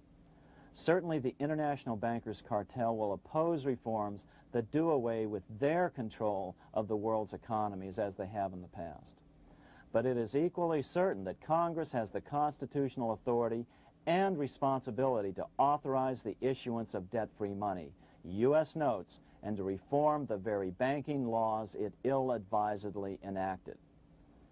Undoubtedly, the bankers will claim that issuing debt-free money will cause severe inflation or make other dire predictions. But remember, it is fractional reserve banking which is the real cause of over 90% of all inflation, not whether debt-free U.S. notes are used to pay for government deficits. In the current system, any spending excesses on the part of Congress are turned into more debt bonds, and the 10% purchased by the Fed are then multiplied many times over by the bankers, causing over 90% of all inflation. Our fractional reserve and debt-based banking system is the problem. We must ignore its inevitable resistance to reform and remain firm until the cure is complete. As the director of the Bank of England in the 1920s, Sir Josiah Stamp put it, referring to this modern fractional reserve banking system, "Banking is conceived in iniquity and born in sin. Bankers own the earth. Take it away from them, but leave them the power to create money and control credit, and with the flick of a pen, they will create enough money to buy it back again. Take this great power away from the bankers, and all great fortunes like mine will disappear, and they ought to disappear, for this would be a better and happier world to live in. But if you want to continue the slaves of bankers and pay the cost of your own slavery, let them continue to create money and to control credit." Americans are slowly figuring this out. Today, over 3,200 cities and counties have endorsed the proposal of a nonprofit organization called Sovereignty. The Sovereignty movement calls for Congress to authorize the Secretary of the Treasury to issue $90 billion per year of U.S. notes, not Federal Reserve notes nor debt-based bonds, to loan money interest-free to cities, counties, and school districts for needed capital improvements. Remarkably, and to their praise, the Community Bankers Association of Illinois, representing 515 member banks, has endorsed this sovereignty proposal, a good step in the right direction. As Milton Friedman has repeatedly pointed out, no severe depression can occur without a severe contraction of money. In our system, only the Fed, the Bank of International Settlements, with U.S. bankers' cooperation, or a combination of the largest Wall Street banks could cause a depression. In other words, our economy is so huge and resilient, a depression just can't happen by accident. Unless we reform our banking system, they will always have that power. They can pull the plug on our economy anytime they choose. The only solution is to abolish the Fed and the fractional reserve banking system and withdraw from the BIS. Only that will break the power of the international bankers over our economy. And keep in mind, A stock market crash itself cannot cause a severe depression. Only the severe contraction of our money supply can cause a severe depression. The stock market crash of 1929 only wiped out market speculators, mostly the small to medium ones, resulting in $3 billion in wealth changing hands. But it served as a smokescreen for a 33% contraction in credit by the Fed over the next 4 years, which resulted in over $40 billion in wealth from the American middle class being transferred to the big banks. Then, despite impotent howls of protest from a divided Congress, the independent Fed kept the money supply contracted for a full decade. Only World War II ended the terrible suffering the Fed inflicted on the American people. In a depression, the remaining wealth of the debt-burdened American middle class will be wiped out by unemployment, declining wages, and the resulting foreclosures. If we start to act to reform our monetary system, the money changers may do what they did in 1929 and then the 1930s, crash the stock market and use that as a smokescreen while contracting the money supply. But if we're determined to fight to regain control over our money, we can come out of it fairly quickly, perhaps in only a very few months, as U.S. notes begin to circulate and replace the money withdrawn by the bankers. The longer we wait, the greater the danger we'll permanently lose control of our nation. But some still wonder why the international bankers would want to cause a depression. Wouldn't that be killing the goose that is currently laying all those golden interest eggs? Remember what Larry Bates said at the first of this videotape. You see, in periods of economic upheaval, in economic crisis, wealth is not destroyed. It is merely transferred. Do we have any hints as to what the money changers have in store for us? Here's what David Rockefeller, the chairman of Chase Manhattan Bank, the largest Wall Street bank, had to say. We are on the verge of a global transformation. All we need is the right major crisis and the nation will accept the New World Order. So, crisis is needed to fulfill their plans quickly. The only question is when the crisis will occur. Fortunately, we probably have a little time. It's unlikely that this crisis will occur before the 1996 elections, but after that, the danger begins rising.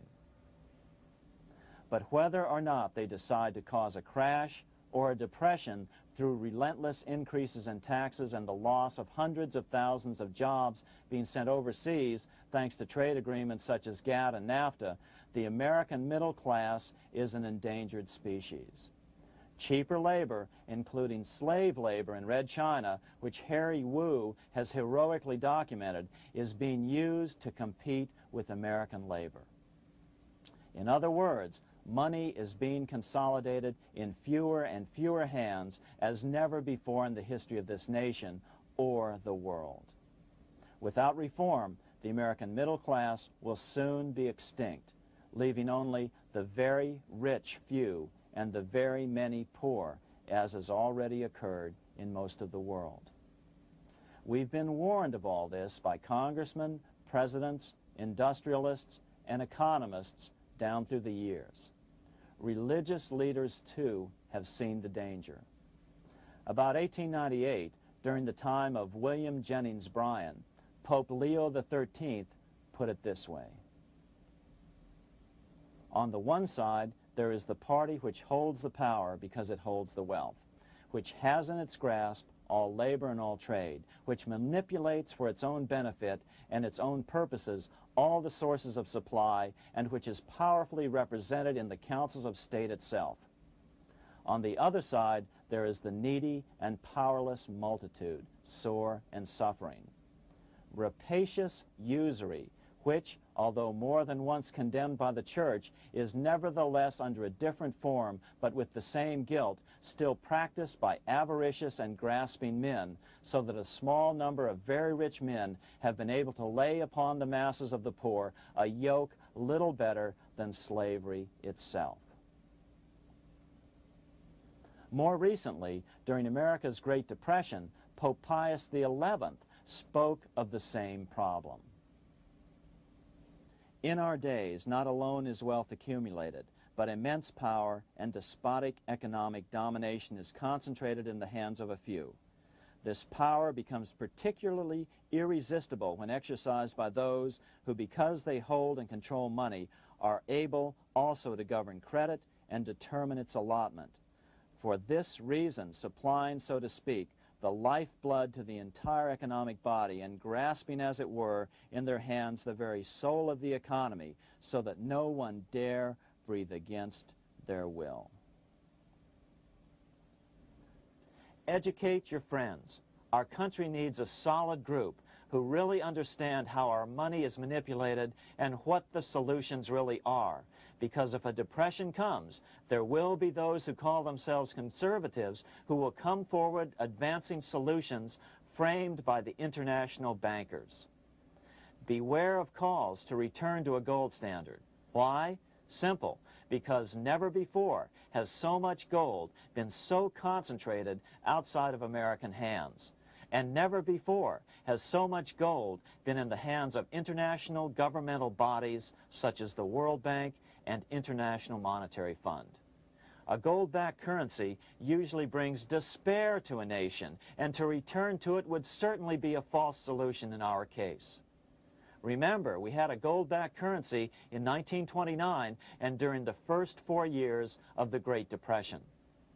Likewise, beware of any plans advanced for a regional or world currency. This is the international bankers' Trojan horse.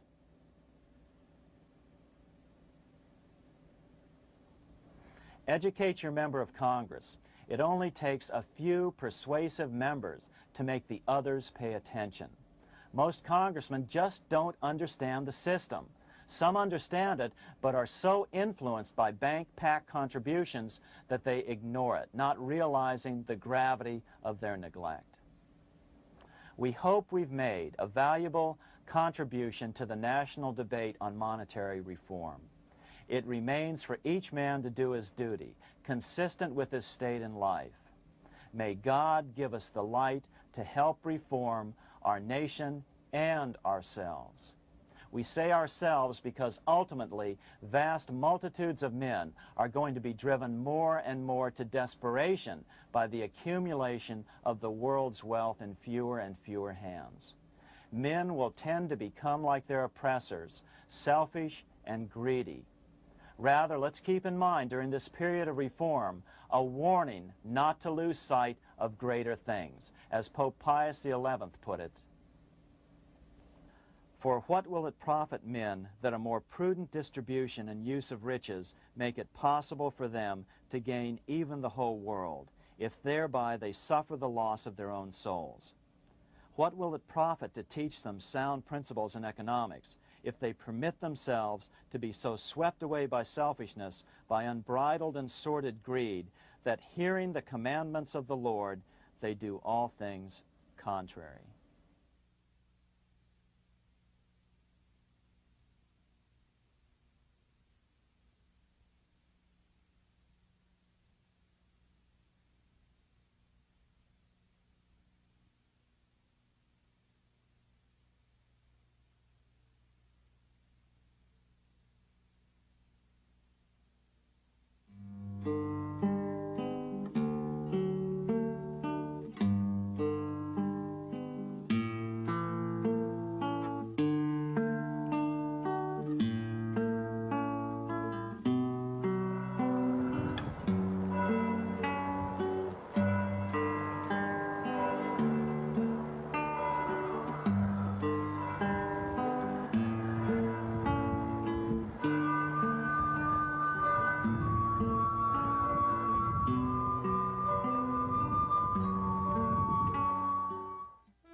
In other words, he bought shares in the world's richest and most powerful corporation with a stick of wood.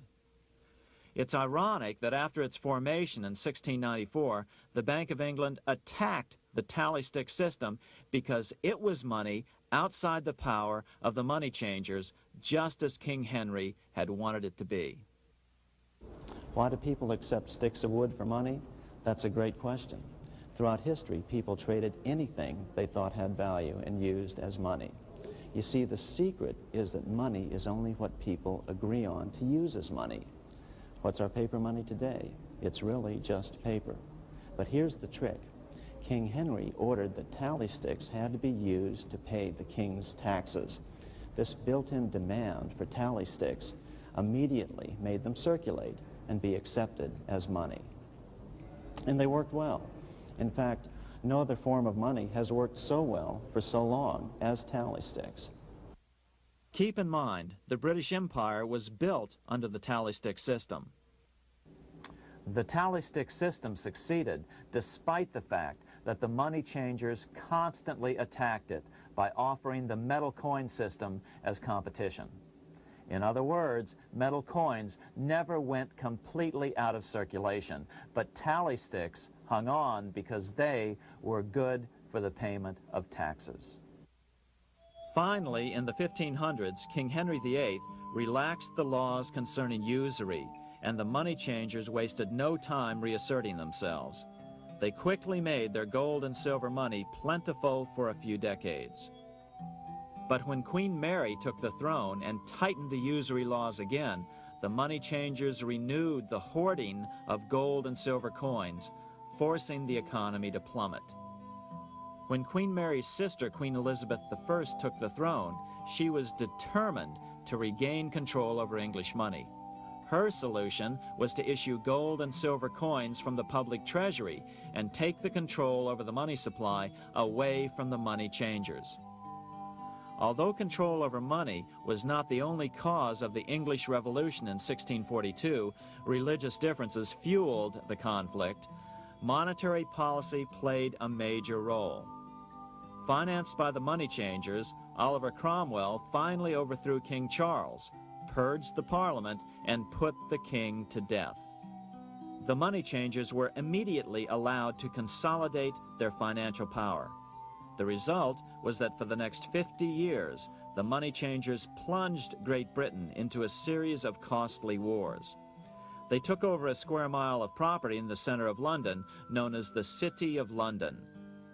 This area today is still known as one of the 3 predominant financial centers of the world.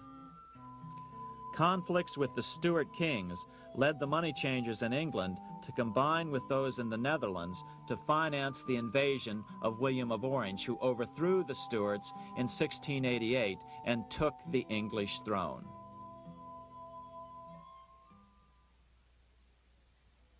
By the end of the 1600s, England was in financial ruin. 50 years of more or less continuous wars with France and Holland had exhausted her. Frantic government officials met with the money changers to beg for the loans necessary to pursue their political purposes. The price was high: a government-sanctioned, privately owned bank which could issue money created out of nothing. It was to be the modern world's first privately owned central bank, the Bank of England. Although it was deceptively called the Bank of England to make the general population think it was part of the government, it was not. Like any other private corporation, the Bank of England sold shares to get started. The investors, whose names were never revealed, were supposed to put up £1.25 million British pounds in gold coin to buy their shares in the bank, but only £750,000 was ever received.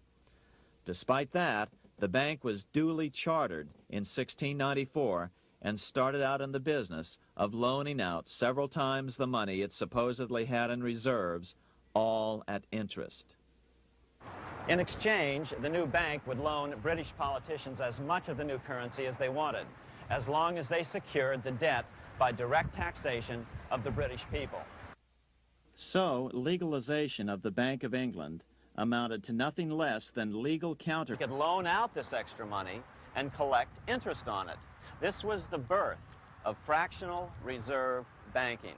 That is, loaning out many times more money than you have assets on deposit. So, if $1,000 in gold were deposited with them, they could loan out about $10,000 in paper money and draw interest payments on it, and no one would ever discover the deception. By this means, goldsmiths gradually accumulated more and more wealth and used this wealth to accumulate more and more gold. Today, this practice of loaning out more money than there are reserves is known as fractional reserve banking. Every bank in the United States is allowed to loan out at least 10 times more money than they actually have. That's why they get rich on charging, let's say, 8% interest. It's not really 8% per year, which is their income. It's 80%. That's why bank buildings are always the largest in town. But does that mean that all interest or all banking should be illegal? Hardly. In the Middle Ages, canon law, the law of the Catholic Church, forbade charging interest on loans. This concept followed the teachings of Aristotle and St. Thomas Aquinas. They taught that the purpose of money was to serve the members of society, to facilitate the exchange of goods needed to lead a virtuous life. Interest, in their belief, hindered this purpose by putting an unnecessary burden on the use of money. In other words, interest was contrary to reason and justice. Reflecting church law in the Middle Ages, Europe forbade charging interest on loans and made it a crime called usury. As commerce grew, and therefore opportunities for investment arose in the late Middle Ages, it came to be recognized that to loan money had a cost for the lender, both in risk and in lost opportunity. So some charges were allowed, but not interest per se. But all moralists, no matter what religion, condemn fraud, oppression of the poor, and injustice as clearly immoral. As we will see, fractional reserve lending is rooted in a fraud, results in widespread poverty, and reduces the value of everyone else's money.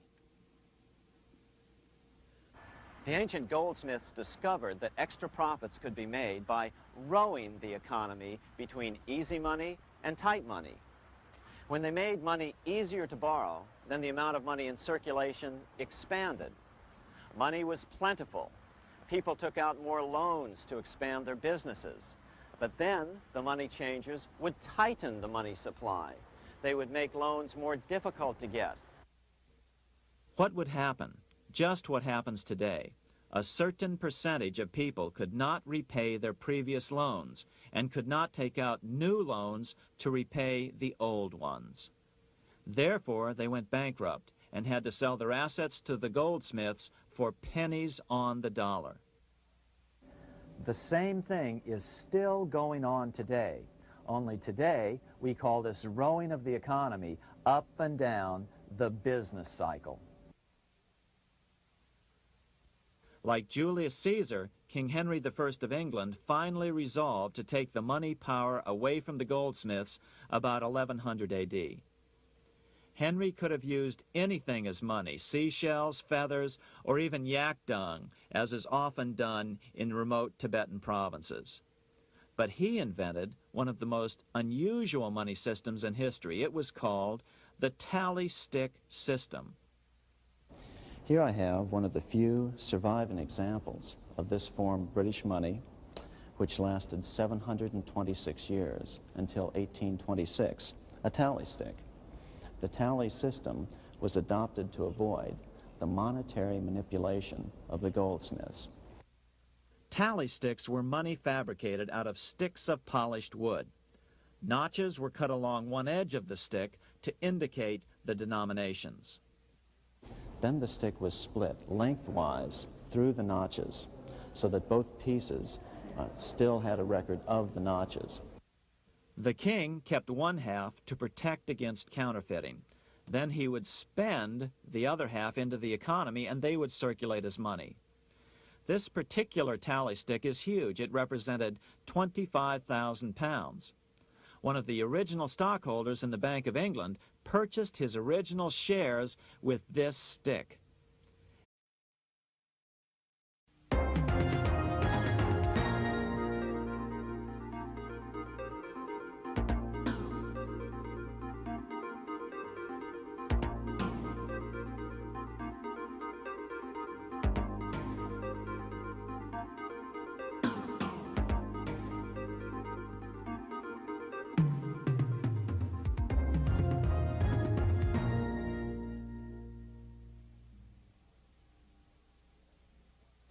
What's going on in America today? Why are we over our heads in debt? Why can't the politicians bring debt under control? Why are so many people, often both parents now, working at low-paying, dead-end jobs and still making do with less? What's the future of the American economy and way of life? Why does the government tell us inflation is low when the buying power of our paychecks is declining at an alarming rate? Only a generation ago, bread was a quarter, and you could get a new car for $19.95. The problem is that since 1864, we've had a debt-based banking system. All our money is based on government debt. We cannot extinguish government debt without extinguishing our money supply. That's why talk of paying off the national debt without reforming our banking system is an impossibility. That's why the solution does not lie in discussing the size of the national debt, rather it lies in reforming our banking system. This is the Federal Reserve headquarters in Washington.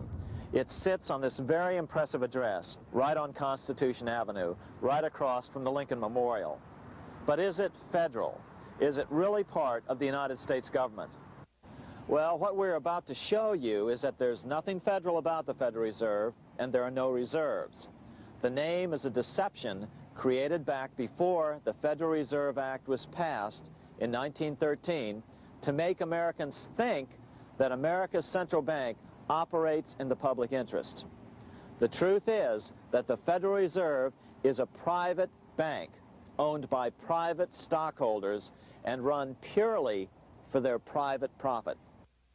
That's exactly correct. The Fed is a privately owned for-profit corporation which, again, has no reserves, at least no reserves available to back up the Federal Reserve notes, which is our common currency. Oh, absolutely. The Federal Reserve is neither federal and has doubtful reserves. It's a private bank that is owned by member banks. And it was chartered under the guise of deceit by an act of Congress in 1913. If there's still any doubt whether the Federal Reserve is a part of the U.S. government, check your local telephone book. In most cities, it is not listed in the blue government pages. It is listed in the business white pages right next to Federal Express, another private company. But more directly, U.S. courts have ruled time and time again that the Fed is a private corporation. Why can't Congress do something about the Fed?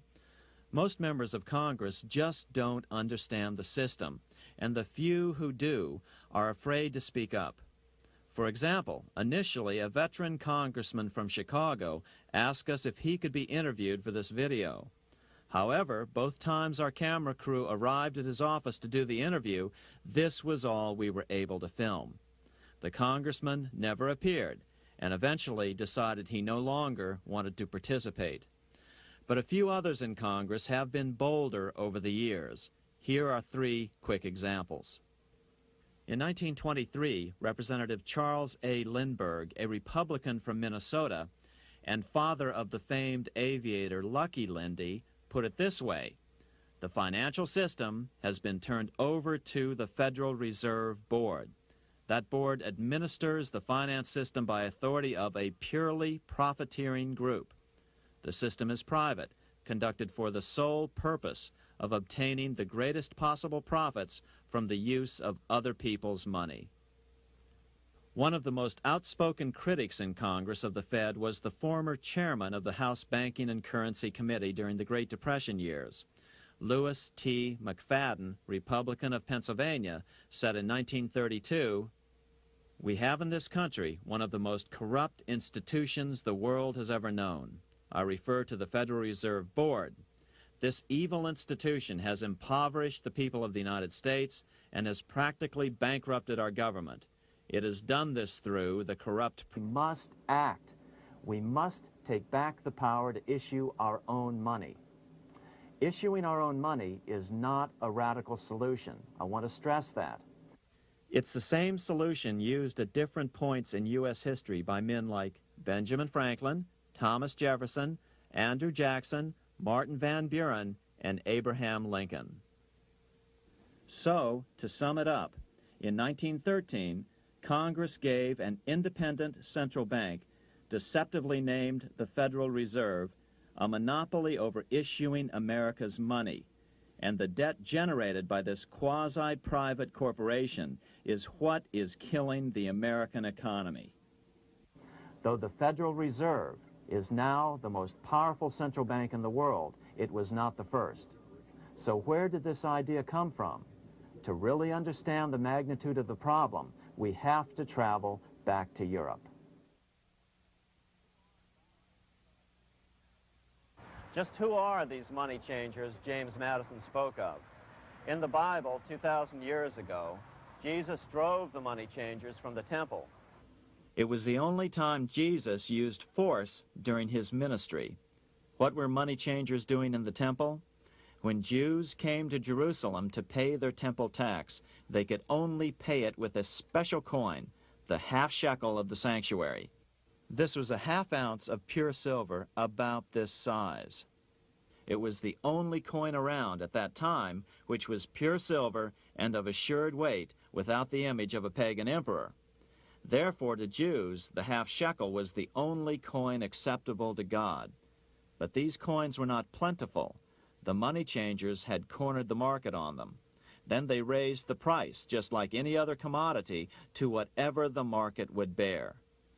In other words, money changers were making exorbitant profits because they held a virtual monopoly on money. The Jews had to pay whatever they demanded. To Jesus, this totally violated the sanctity of God's house.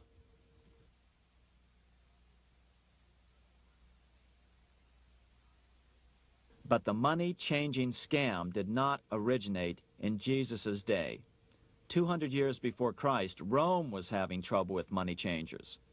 2 early Roman emperors had tried to diminish the power of the money changers by reforming usury laws and limiting land ownership to 500 acres. They were both assassinated. In 48 BC, Julius Caesar took back the power to coin money from the money changers and minted coins for the benefit of all. With this new, plentiful supply of money, he built great public works projects. By making money plentiful, Caesar won the love of the common man. But the money changers hated him. Some believe this was an important factor in Caesar's assassination. One thing is for sure, with the death of Caesar came the demise of plentiful money in Rome. Taxes increased, as did corruption. Just as in the case of America today, usury and debased coin became the rule. Eventually, the Roman money supply was reduced by 90%. As a result, the common people lost their lands and their homes, just as is about to happen soon in America. With the demise of plentiful money, the masses lost confidence in the Roman government and refused to support it. Rome plunged into the gloom of the Dark Ages.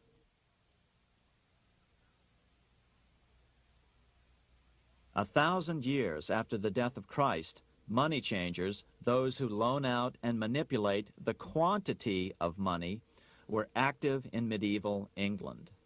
In fact, they were so active that acting together, they could manipulate the entire English economy.